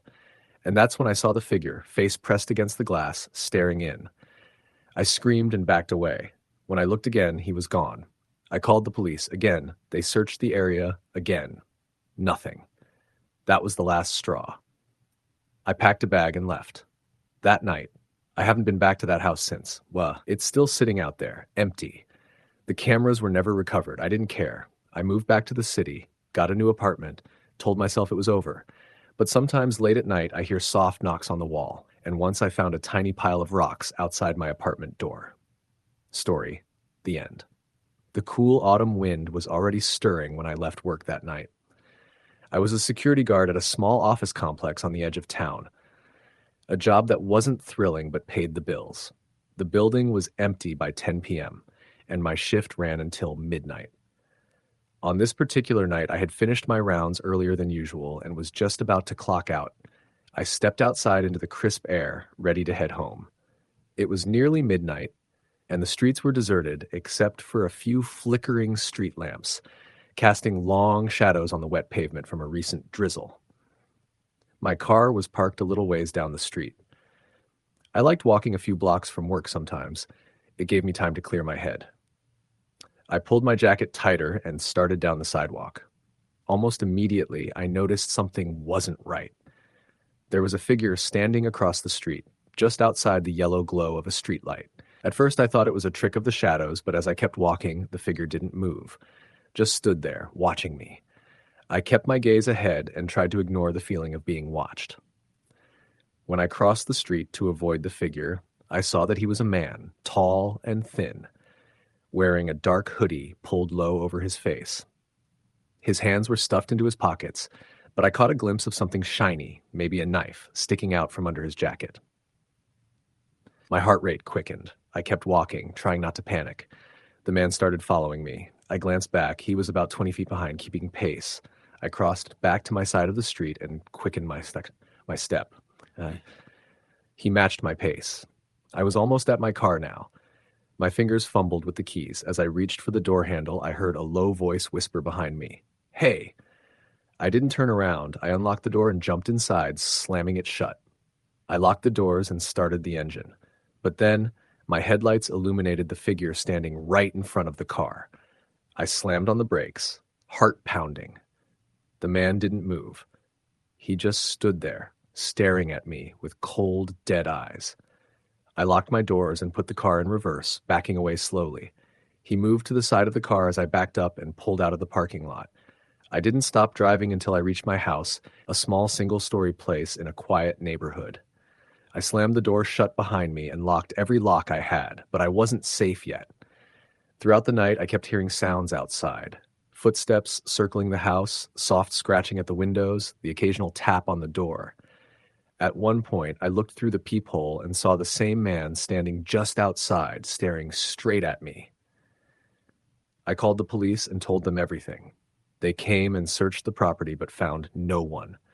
For weeks after, I couldn't sleep, always feeling eyes watching me through the darkness. Eventually, I moved away. But the memory of that night, the figure in the dark, the footsteps on the gravel, the cold stare through the window, never left me. Sometimes when I'm alone at night, I still hear tapping on my door. Story the end. I moved to a small rental house outside of town after breaking up with my long-term boyfriend. I needed space, peace, and time to figure myself out. The house was small, one bedroom, one bath, a tiny kitchen, but surrounded by woods with no direct neighbors for about half a mile in either direction. It was perfect for someone who needed to escape. At first, it was wonderful. I worked remotely during the day, took long walks on the gravel path that led through the woods, and read books on the porch swing. It rained a lot that spring, but I liked the sound of it tapping the roof and running off the gutters. The forest would get heavy with mist, and sometimes deer would wander near the edge of the trees and just stand there, watching. 3 weeks in, little things began to change. The first thing I noticed was a footprint. Not mine. Not near the gravel path, but under my kitchen window. The house sat a few feet off the ground with a crawl space underneath, and right outside the kitchen, in the patch of soft dirt, was a single boot print. Not big, not small either. Just there. I convinced myself it was a delivery guy or maybe someone turning around and walking briefly into the yard. But the house was remote. You wouldn't find it unless you were looking. The next thing happened at night. I'd left the kitchen window open a crack to let the cool air in. Around 2 a.m., I woke up and thought I heard whispering. I froze in bed, trying to listen. It wasn't clear, just a faint murmur, like someone talking very softly. I got up, wrapped a blanket around myself, and walked down the hallway toward the kitchen. Nothing. The whispering stopped as soon as I entered the room. I shut the window and locked it. The next morning, I saw the print again. But now there were two. One newer, overlapping the first, slightly smeared from the rain. Again, I told myself it could be a passerby, maybe a hunter. I didn't want to call the police over a footprint. That evening, I installed a simple motion sensor light above the front door and another at the back, above the tiny wooden steps that led into the kitchen. I didn't know much about wiring or installation, but I followed a YouTube tutorial and they both worked. The front light went off every time a raccoon scurried across the porch. The back one, though, stayed mostly dark until the fourth night.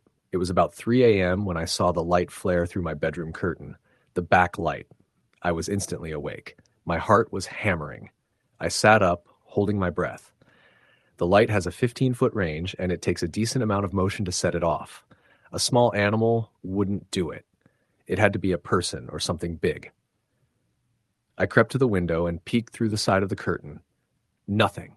I grabbed my phone and opened the app for the camera I had set up out there, a cheap security cam I bought at the same time as the lights.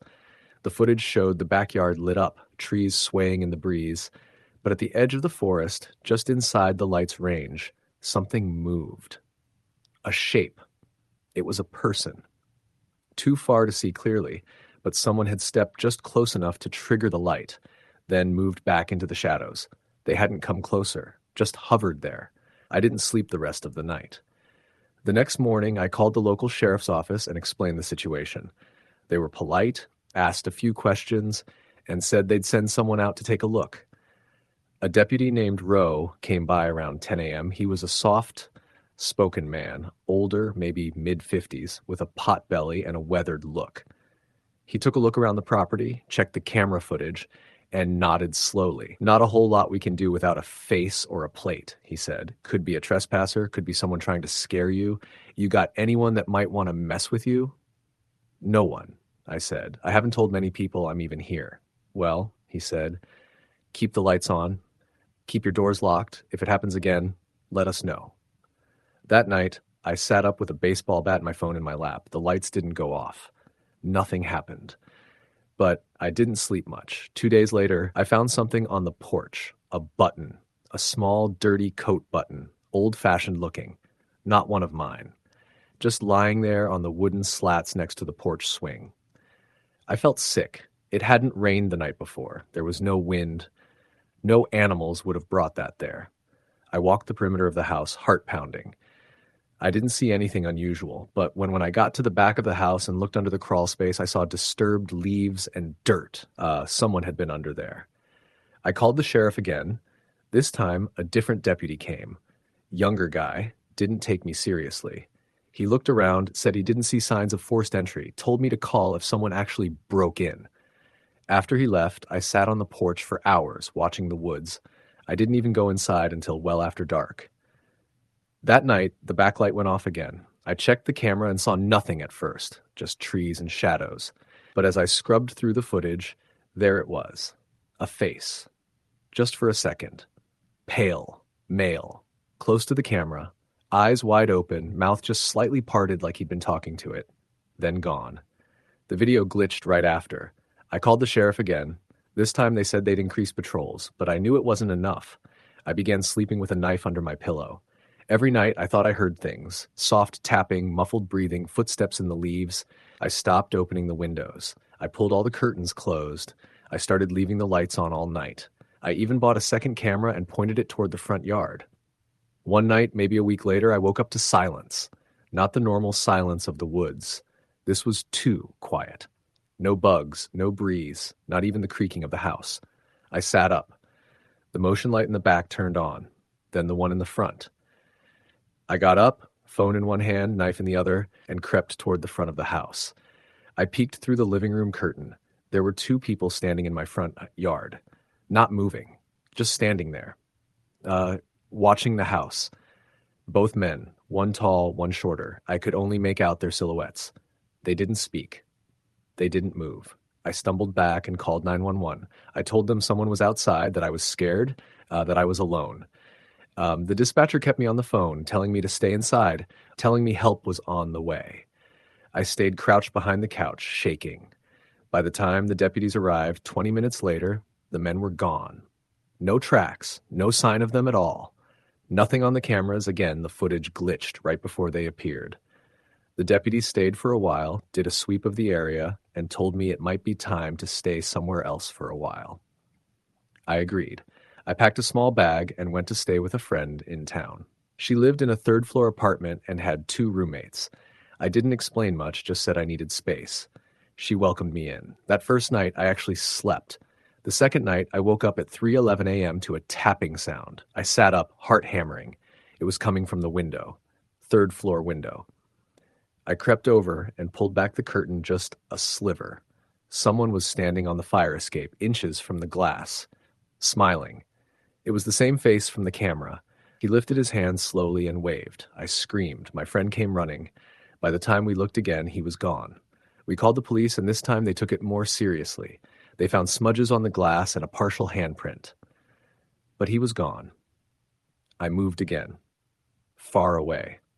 I don't live alone anymore. I have 3 locks on every door, a monitored alarm system, and no ground floor windows without bars. Sometimes when it's quiet, I still hear tapping. I never found out who he was. I don't think I ever will. Story the end. I used to live in a duplex out in the countryside just outside of Asheville, North Carolina. It wasn't exactly the middle of nowhere, but it was enough off the beaten path that you couldn't hear cars at night. The streetlights were sparse, the neighbors weren't particularly close, and the woods behind my place stretched on for miles. It was beautiful, peaceful, and for the most part, I liked the solitude. My roommate, Tyler, had moved out a few months prior, and I was enjoying the quiet, especially at night. I worked remotely and rarely had visitors, so the days blurred together. Coffee in the morning, work in the afternoon, and hours of reading or watching shows before heading to bed. The first time I heard the knocking, it was about 11:30 p.m. I was on the couch with the lights dimmed, watching a crime documentary. I thought maybe I imagined it. Just 3 soft, deliberate taps on the window right behind me. I paused the show and turned around. Nothing. I peeked outside, but saw only the reflection of my living room in the glass. It gave me chills, though. It wasn't windy. No trees brushed the house. The knocks weren't random. They had rhythm, like someone using their knuckles deliberately. I told myself it was probably an animal. Maybe a raccoon got up on the back deck and brushed against the glass. I resumed watching, but turned on more lights. And that night, I double-checked every lock before going to bed. A few nights later, it happened again. This time I was in bed, half asleep, when I heard the sound, not on the window, but on the sliding glass door in the kitchen. Again, 3 slow knocks. I lay completely still. I wasn't dreaming. I was awake, staring at the ceiling, frozen. I couldn't even breathe for a moment. Eventually, I forced myself to get up. I grabbed a flashlight and a small baseball bat I kept by my nightstand. I crept through the hallway, keeping all the lights off so I wouldn't create a glare on the glass. The knocking didn't happen again, but I could feel something was wrong. My skin prickled. I felt watched. I peeked around the corner, holding my breath, and shined the flashlight at the door. Nothing. I opened the door quickly and stepped onto the deck, sweeping the light across the backyard. Again, nothing, just the wind in the trees and the deep silence of the woods. But my gut was screaming. I didn't sleep well that night. A week passed without anything happening, and I started to question myself. Maybe it was just the house settling or some kind of auditory illusion. I even joked about it to my sister over the phone. She laughed and told me to stop watching crime shows so late. Then one night, just after midnight, I saw him. I'd gotten up to get water from the kitchen. I didn't turn on the lights. I knew the path well enough. As I passed by the living room window, I saw a silhouette standing in the yard. I stopped cold. It wasn't a deer or a shadow or anything explainable. It was a man. He was standing about 10 feet from the house, right in the middle of the backyard, just staring at the window. At me. He didn't move. He didn't react to me, just stood there. I slowly backed away, not taking my eyes off him. I made it to the hallway and grabbed my phone. I called 911 and told them someone was in my yard. The dispatcher asked me if the man had tried to enter. I said no. He was just standing there. She told me to stay on the line and go to a safe place until deputies arrived. It took them 12 minutes to get there. By the time they arrived, he was gone. They checked the yard, the surrounding woods, and even asked if I had surveillance cameras. I didn't. They told me it could have been a trespasser, maybe someone drunk or on drugs, but that didn't feel right. There was something deliberate about the way he stood there. He didn't act intoxicated. He didn't even move. They offered to patrol the area for the next few nights. I agreed, but I could tell they didn't think it was serious. Just another strange call-out in the countryside. I barely slept. I left every light on in the house and kept my phone clutched in my hand all night. For a few nights, things were quiet again. I started thinking maybe the police patrols had scared him off. But then, on a rainy Thursday night, the knocking came back. This time, it was louder. And it wasn't on the window or the glass door. It was on the front door. I had installed a chain lock after the last incident and a deadbolt too. I crept up to the peephole and looked out. No one was there. I opened the inner door slightly, keeping the chain lock on, and peeked through the crack. Still no one. Then I noticed something at the bottom of the door. It was a small piece of paper. I closed the door and locked it tight before picking it up. On the paper, in neat handwriting, were the words, "I like watching you." My stomach dropped. I called the sheriff's department again, and this time they took it more seriously. A deputy stayed outside my house in his cruiser until sunrise. They did a sweep of the area again and found footprints, bare feet. They led from the woods behind my house, across the backyard, up the deck, and around to the front porch. They didn't find anyone. I installed cameras the next day. Every angle. Front door, back deck, yard, even inside the house in case someone tried to break in. I didn't care how paranoid it made me feel. I needed proof. For a week, the cameras picked up nothing. Then, on a Saturday around 3:17 a.m., I got an alert. Motion detected. Back deck. I opened the feed, and there he was. Tall, thin, wearing dark clothing, no shoes.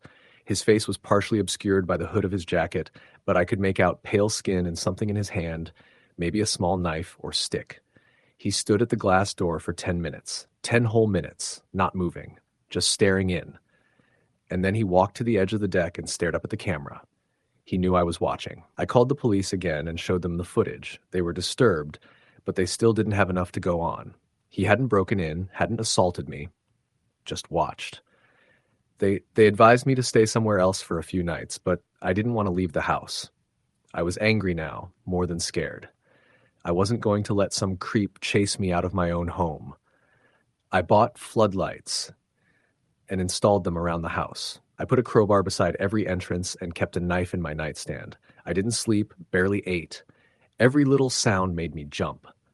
Then came the worst night of all. I woke up to a crash. Glass. Shattering.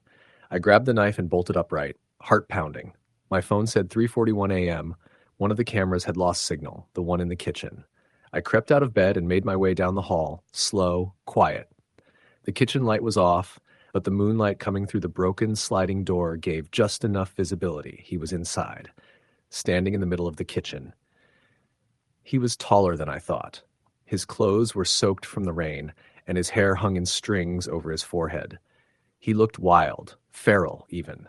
He had no shoes, and the soles of his feet were dark with mud.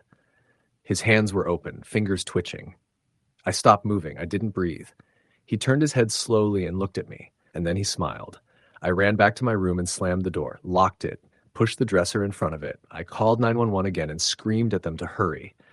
I heard him moving through the house. He wasn't rushing. He wasn't trying to break in. He was just exploring, opening cabinets, dragging his fingers along the wall himself.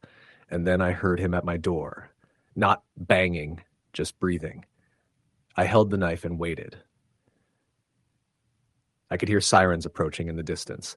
He must have heard them too, because there was a loud crash. Something fell, and then nothing. The deputies found him in the woods behind the house, crouched behind a tree. They said he didn't resist, didn't speak, just looked at them and smiled. His name was Paul, no prior record, lived in a small cabin a few miles away, off the grid, no electricity, no job, no known family. When they searched his place, they found dozens of journals. He'd been watching me for months, drawing sketches of my house, my car, even me, sleeping. He called me the quiet one. He said he liked how still I was. They found a knife in his jacket pocket. It had my name carved into the handle. I moved 2 days later. I've never lived alone again. And even now, years later, I still wake up at 3:17 a.m. sometimes and check the cameras. Because sometimes I swear I still hear knocking. Story the end. It was just after midnight when I first heard the footsteps. At first, I thought it was nothing. Just the wind against the gutters, or maybe an animal scuttling past the bushes outside. My house is on the edge of town, tucked into a quiet, suburban neighborhood where people still leave their doors unlocked and wave to each other in the mornings. I had just moved in 2 weeks earlier, eager for a quieter life after years in the city. I had no reason to feel afraid. But the footsteps didn't match the pattern of a raccoon or a cat. They were too steady, too deliberate, heel to toe, on gravel, slow, measured, and they stopped just outside my bedroom window.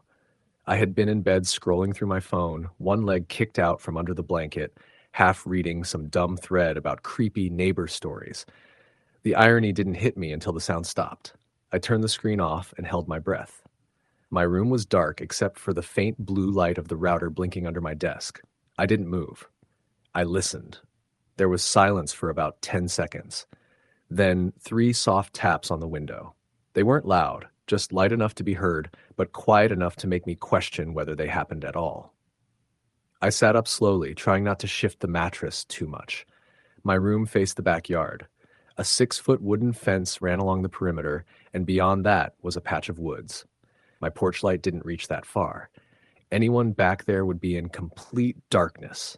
Another knock. Still light. A little faster this time. I pulled the blanket around me and tiptoed to the window. The blinds were down, slanted shut, and I didn't dare move them. I tried to peer through the thin gaps between the slats, but I couldn't see anything. Then the knocking stopped. I waited. My heart was hammering. I texted my friend Mark, who lived a few streets over. "Someone's outside my window," he replied immediately. "WTF? You serious?" "Yes." I didn't hear anything for about a minute. Then suddenly footsteps again, moving around the side of the house toward the front, gravel crunching under weight, then silence. I moved to the front of the house and peeked out the peephole. Nothing. I flipped on the porch light. Still nothing. Mark texted, "Want me to come over?" I said yes. He showed up 10 minutes later, headlights off, parking half a block down like I'd asked him to, quietly. We checked the yard together. Nothing. No footprints in the grass, no signs anyone had been there. He stayed with me that night, slept on the couch. The next morning, we laughed it off. Maybe I was just freaked out from being alone. Maybe the house made weird noises. It was an old place, after all. That was Tuesday night. Thursday, it happened again. Same time, just after midnight. I was watching a movie this time, lights off, trying to unwind after a long day. I heard the same footsteps, gravel crunching. This time they moved directly toward the front door. I muted the TV. 3 knocks. Not on the window. On the door. My breath caught in my throat. I crept toward the door and looked through the peephole. There was someone standing there. He had no visible features. He wore a hooded jacket, dark pants, and stood with his arms limp at his sides. His head was tilted slightly downward, as if he was staring at the crack between the door and the frame. He didn't move. He didn't knock again. I stepped back, unsure what to do. My phone was charging in the kitchen. I didn't want to move away from the door, but I didn't want to open it either. I slowly backed up down the hall, keeping my eyes on the door. Just as I reached the kitchen, I heard a scraping noise against the door, metal against wood, like a key or a blade. I grabbed the phone and called the police. They said they'd send someone out immediately. By the time the officers arrived, the man was gone. They took a statement, walked the property, asked if I had any security cameras. I didn't. They advised I get one, then left. That night, I barely slept. The next day, I installed a motion-activated camera above the door and put another one in the backyard facing the window. I also bought a smart doorbell with a live feed I could check from my phone. Saturday night, I was in bed when I got the first notification. Motion detected at your front door. I clicked the app. The live feed opened to show nothing but my front porch, empty. I stared at the screen for a few seconds, waiting. Then, slowly, something began to move in the lower right-hand corner, just the edge of a shoulder, barely in frame, then gone, like someone had leaned just out of view and then stepped back. The camera didn't catch a full image, just enough to confirm I wasn't alone. Then another notification. Motion detected. Backyard. I froze. The backyard camera was older, cheaper. No night vision, but I clicked it anyway. Static for a moment. Then, movement. A dark figure walking along the edge of the fence, almost out of view. Only the top of the head was visible over the 6-foot panels. Someone tall, way too tall. The footage jittered for a second. Then the screen went black. I tried refreshing the feed. Nothing. The camera had shut off. I didn't sleep at all that night. On Sunday, I went to Mark's place and showed him the footage. He didn't laugh this time. He looked dead serious. "You need to leave that house, man." I nodded, but I wasn't ready. I had just moved in, spent all my savings to get this place. I couldn't just abandon it. Instead, I bought new cameras. Better ones. Floodlights, too. Monday night, I stayed up, lights off, waiting. Just after midnight, the lights in the backyard turned on. Motion detected. The camera feed flicked on. The same figure stood at the back fence. He wasn't walking now, just standing, facing the camera directly, still in a hooded jacket, still no visible face. He stood there for 6 minutes. Then, without moving his legs, he drifted backward into the dark, like he was sliding.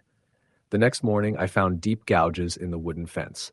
Long, vertical marks, like fingernails or a claw had raked down the wood. No footprints in the grass. I called the police again. They came, took pictures, advised me to stay elsewhere. Mark offered his place. I packed a bag and left that afternoon. That night, around 2:30 a.m., I got a notification from the backyard camera. I opened the feed. He was back. Only this time, he wasn't at the fence. He was right at the window. His face, if you could call it that, was pressed against the glass. It was pale, almost gray. No eyes, just dark pits. No mouth. But I could hear something on the audio. Breathing. Slow, rasping breaths. In, out, in, out. Then a whisper, barely audible. "You left the door unlocked." I paused the video, checked the timestamp. It had been recorded 20 minutes earlier. I called the cops again, but when they got there, no one was around. The cameras didn't catch him leaving. Just gone. I didn't go back to the house for a week. When I finally did, it was with Mark and 2 other friends. We went in the middle of the day. Everything looked untouched, except for one thing. A single footprint. In the middle of my bedroom. Not near the window. Not near the door. Just a wet, muddy print on the hardwood floor. One print. No others. It was longer than a human foot. Narrow. Almost skeletal. We looked everywhere. No signs of entry. Nothing on the cameras since that night. I sold the house a month later. Took a loss.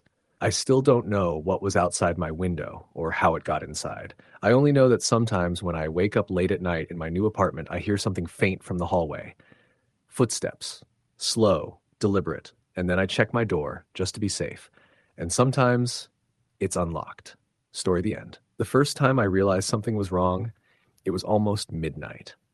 I just finished a long shift at the hospital, 10 hours on my feet as a night ER nurse, and I was pulling into the driveway of my rental house, this old one-story place on the edge of a small rural town in West Virginia.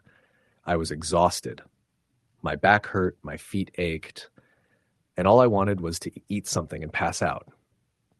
I was barely paying attention to my surroundings when I stepped out of the car. I shut the door, turned toward the front porch, and froze. Someone was standing at the edge of the woods across the road. I couldn't see their face, but I could see the silhouette, just standing there motionless. I stared for a long time, trying to figure out if I was just overtired and seeing shadows, but the shape didn't move. It wasn't a tree. It was too symmetrical, too human, and it was facing directly toward my house. I quickly unlocked the door, stepped inside, and locked it behind me. My heart was beating fast for a reason I couldn't explain. I peeked through the blinds. The figure was gone. I told myself it could have been a hunter, maybe even a kid messing around. This was a sleepy town. People left their doors unlocked. Nothing bad ever happened. But I locked all 3 locks on my front door and double-checked the windows that night anyway. The next morning, in the daylight, I went across the road to where I thought the figure had been. I didn't see any footprints in the snow, which made me second-guess myself. Maybe I was imagining things. Maybe I'd just seen a deer or a tall branch and my tired brain turned it into something sinister. I tried to laugh it off, but the unease stuck with me. A few nights later, I was in bed reading, trying to unwind. It was just after 1 a.m. when I heard it. 3 soft taps on the window in the living room. Tap, tap, tap. It wasn't wind. It wasn't a branch. It was rhythmic and intentional. My stomach dropped. I didn't move. I just listened. For maybe a full minute, nothing else happened. I finally got up, grabbed my flashlight, and walked into the living room. The blinds were drawn, but I could see the faint shape of someone standing behind them. I didn't scream. I don't know why. My body just locked. Whoever it was, they were standing maybe a foot from the glass, not moving, not saying anything. I backed away slowly and dialed 911 with shaking hands. The dispatcher was calm, asked if the person was trying to get in, if I could see their face. I told her no to both. The sheriff's deputy took 17 minutes to arrive. By then, whoever it was had gone. No footprints again, even though the frost was heavy on the grass. The deputy looked around, shined a flashlight through the trees, and found nothing. "You sure it wasn't just a raccoon?" he asked with a forced smile. I wanted to believe him, but raccoons don't tap rhythmically on windows and stand upright. I didn't sleep that night. I kept every light on. Every time the house creaked, I jumped. Over the next few weeks, it happened again. Always at night, always around 1 or 2 a.m. The tapping moved from the living room window to the kitchen, then to the small bathroom window in the back, then to the bedroom. Always 3 taps. Every single time, I would freeze in bed, praying it would stop. Sometimes it did. Sometimes I heard footsteps crunching on the gravel around the side of the house. But when I'd check, no one was there. I bought cameras. 4 of them. Installed them all around the outside. They were motion activated and connected to my phone. The next time I heard tapping, I jumped out of bed and opened the camera app. Nothing. No footage. Like no one had been there at all. I called the tech support for the camera company. They said sometimes extreme cold could delay or interfere with the motion sensor. I didn't buy it. One night, I sat outside in my car, parked in the driveway, watching the house until 3 a.m. I kept the headlights off, engine off, just waiting. Nothing happened. I went inside, frustrated and tired, convinced I'd missed it. I checked the camera footage the next day. At 2:38 a.m., the camera pointed at the backyard, picked up something. A man, wearing all black, hoodie up, walking slowly past the back of the house, heading toward the bathroom window. And the worst part, as he passed the camera, he turned and looked directly into it, straight into the lens. He smiled. I sent the footage to the sheriff's office. The deputy who had visited before came again, more serious this time. They said they'd patrol the area more often. That was it. I didn't feel safe anymore. One night, a week later, I came home from a double shift at the hospital. It was almost 3 a.m. I pulled into the driveway and immediately felt something was wrong. The house looked off. No lights were on, even though I had started leaving them on intentionally. As I stepped out of the car, I noticed the side door, leading into the kitchen, was open. I hadn't left it that way. I didn't go inside. I got back in the car, locked the doors, and called the sheriff. They arrived fast this time. 2 deputies swept the house while I waited in the car. When they came back out, their faces were pale. One of them said, "You're lucky you didn't go inside." Someone had been there. They'd moved things, opened drawers, left muddy footprints on the floor. The scariest thing, they'd left a note. It was written on notebook paper, placed on my bed, 4 words, written in shaky block letters. "Why won't you see me?" That's when they took me seriously. They brought in a detective, asked if I had any ex-boyfriends with issues, any patients who might have followed me home. I couldn't think of anyone. They dusted for prints but didn't find any clear ones. The camera system had been disabled. Someone had cut the wires. The sheriff told me to stay with someone. I didn't have family nearby, and most of my coworkers lived 40 minutes away in the next town. I ended up staying in a hotel. But I had to go back a few days later to grab more clothes and pick up some documents. I went during daylight. The house felt hollow and wrong, like something had been left behind. I moved quickly, packing up, avoiding the bedroom altogether. As I was locking up to leave, I noticed something written on the outside of the door, scratched into the wood, deep and uneven, like it had been carved with a knife. "I'm still here." I moved the next week, broke my lease. The landlord understood, especially after the police showed him the report. For a while, I kept checking the news, looking for arrests, nothing. Whoever it was, they were never caught. Months passed. I found a small apartment closer to the city. I got a cat, started therapy. I stopped jumping at every creak and pop in the walls. Then about 4 months later, a friend came over. She brought pizza and we spent the night catching up. At some point, she asked, "Hey, why'd you put that chair outside your window?" I frowned. "What chair?" She pointed to the window next to the kitchen table. I pulled the curtain aside. There was an old wooden chair sitting directly beneath the window, facing inward. I never put it there. Neither did the landlord. I called the police again. They checked around the building, but nothing came of it. I had the landlord install bars on the windows. I stopped going out at night. I took the long way home from work. And I kept my phone charged at all times. The final straw happened 3 weeks later. I came home to find the cat hiding under the bed, something she never did. I couldn't find anything wrong until I went to the bathroom and saw the mirror. Words had been scrawled into the condensation on the glass. The bathroom was dry. I hadn't used it all day. "Hello again." That night I left. I didn't even pack. I drove to my sister's place 5 hours away. I took a leave from work. I couldn't stop crying. No one ever found out who it was. There were no fingerprints, no forced entry, just a shadow in the woods, tapping on the window, watching, waiting. Sometimes when I walk past windows, I still feel like someone is outside, just beyond the curtain, just waiting for me to look. Story the end. It was early October when I first noticed the strange sounds outside my house. I lived alone in a small ranch-style home on the outskirts of a quiet town in rural Pennsylvania. The kind of place where most people locked their doors at night, more out of habit than necessity, and where the loudest noise usually came from a passing tractor or a late-night fox. I was used to the silence. I had moved there to escape the chaos of the city, craving peace and solitude. My job was flexible. I worked from home as a freelance graphic designer, so the only real schedule I kept was waking up when I wanted and going to bed when I felt tired. The nights were my favorite time, quiet and dark, sometimes broken by the distant call of an owl or the rustle of leaves in the wind. One night, around 11:30 p.m., as I was getting ready for bed, I heard it, a soft tapping at the back door. At first, I thought it was just a branch knocking against the glass, but when I listened more carefully, the rhythm was too deliberate. Tap, tap, tap, slow and measured, like someone knocking gently but with intention. I froze. The house was silent except for the tapping.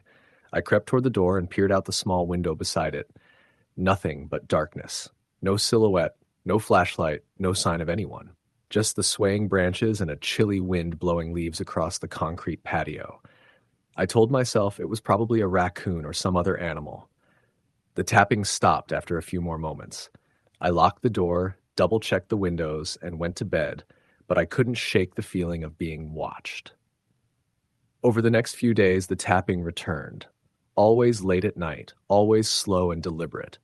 Sometimes it was at the back door, sometimes at the kitchen window, and once or twice at the front porch. Each time I checked, I found no one there. I began keeping a baseball bat by my bed. I didn't tell anyone. What could I say? Someone's knocking at my windows and disappearing? I was embarrassed by the thought that maybe my imagination was running wild. The few friends I mentioned it to dismissed it as wind or animals. Then one night, around midnight, the tapping was accompanied by footsteps. I was in the living room, scrolling through my phone when I heard a soft shuffle coming from the backyard. I lived alone, so the sound made my heart pound immediately. I grabbed my bat and moved to the sliding glass door that looked out over the patio and the wooded area beyond. Outside, a shadow moved slowly between the trees, just beyond the reach of the porch light. It was tall, thin, and I couldn't see any details. I called out softly, "Who's there?" But no response. The figure didn't run or hide, it just stood there, motionless. Then, without warning, it started walking toward the house. I slammed the sliding door shut, locked it, and backed away, hands trembling. I called the police. The dispatcher told me officers were on their way, but by the time they arrived, the yard was empty. They searched the area but found no signs of anyone. No footprints, no evidence. They advised me to stay alert and maybe get some security cameras. I bought a few cameras the next day and set them up around the perimeter of the house, covering every window and door. I also installed motion-activated floodlights in the backyard. I figured if someone was trying to scare me or break in, I would catch them on tape. For a few nights, nothing happened. Then around 3:15 a.m. one morning, I woke to the floodlights turning on. I grabbed my phone and opened the security app. On the live feed, I saw a figure standing just outside the back door, right under the bright light. They were wearing a dark hoodie, the hood pulled low over their face. The person was barefoot, their feet covered in mud. I watched, frozen, as they slowly lifted a hand and knocked 3 times on the door. Tap, tap, tap. Then they turned their head toward the camera, revealing a pale, gaunt face with cold eyes. They smiled, a thin, sinister smile. I called 911 again. The dispatcher told me to stay calm and keep the door locked. Police arrived in less than 10 minutes, but the person was gone. They found muddy footprints leading from the woods to the back porch, but nothing more. The officers said they'd increase patrols in the area and promised to check on me regularly. I tried to sleep, but the image of that smile haunted me. After that night, the visits became more frequent. Sometimes the figure was there for hours, standing silently in the shadows. Other times I'd hear scratching at the windows or faint whispering voices just outside the house. One night I woke to the sound of my back door handle turning. Someone was trying to get in. I grabbed the bat, backed into the kitchen, and dialed 911 with trembling fingers. The handle stopped moving. I stayed on the line until the police arrived, but by then the person was gone. The worst came one stormy night. Thunder shook the house, rain pounding on the roof. I was huddled in the living room with every light on, clutching the bat and watching the security cameras on my laptop. Suddenly the screen flickered and the power went out. I was plunged into darkness. Heart racing, I fumbled for my phone's flashlight app. In the faint glow, I saw the back door was open, wide open. The storm had blown it open. I rushed over and slammed it shut, locking it quickly. Then I heard it. Footsteps on the porch. Slow, heavy, deliberate. Someone was there. I moved to the window and shone the light outside. For a split second, I saw a figure standing just beyond the porch steps, soaked by rain, eyes reflecting in the beam of light. Then they were gone. I locked every door and window, called the police, and spent the rest of the night sitting on the couch, bat in hand. The next morning, I found muddy footprints all around the house. Prints large enough to be a man's size 11 shoe, but no shoes were found anywhere. The police searched the area, but again found no suspect. I eventually moved away. I couldn't stay in that house anymore. Even now, years later, when I'm home alone at night, I get that sinking feeling, like someone's watching from the shadows just beyond the window. Sometimes I still hear the tapping. Story, the end.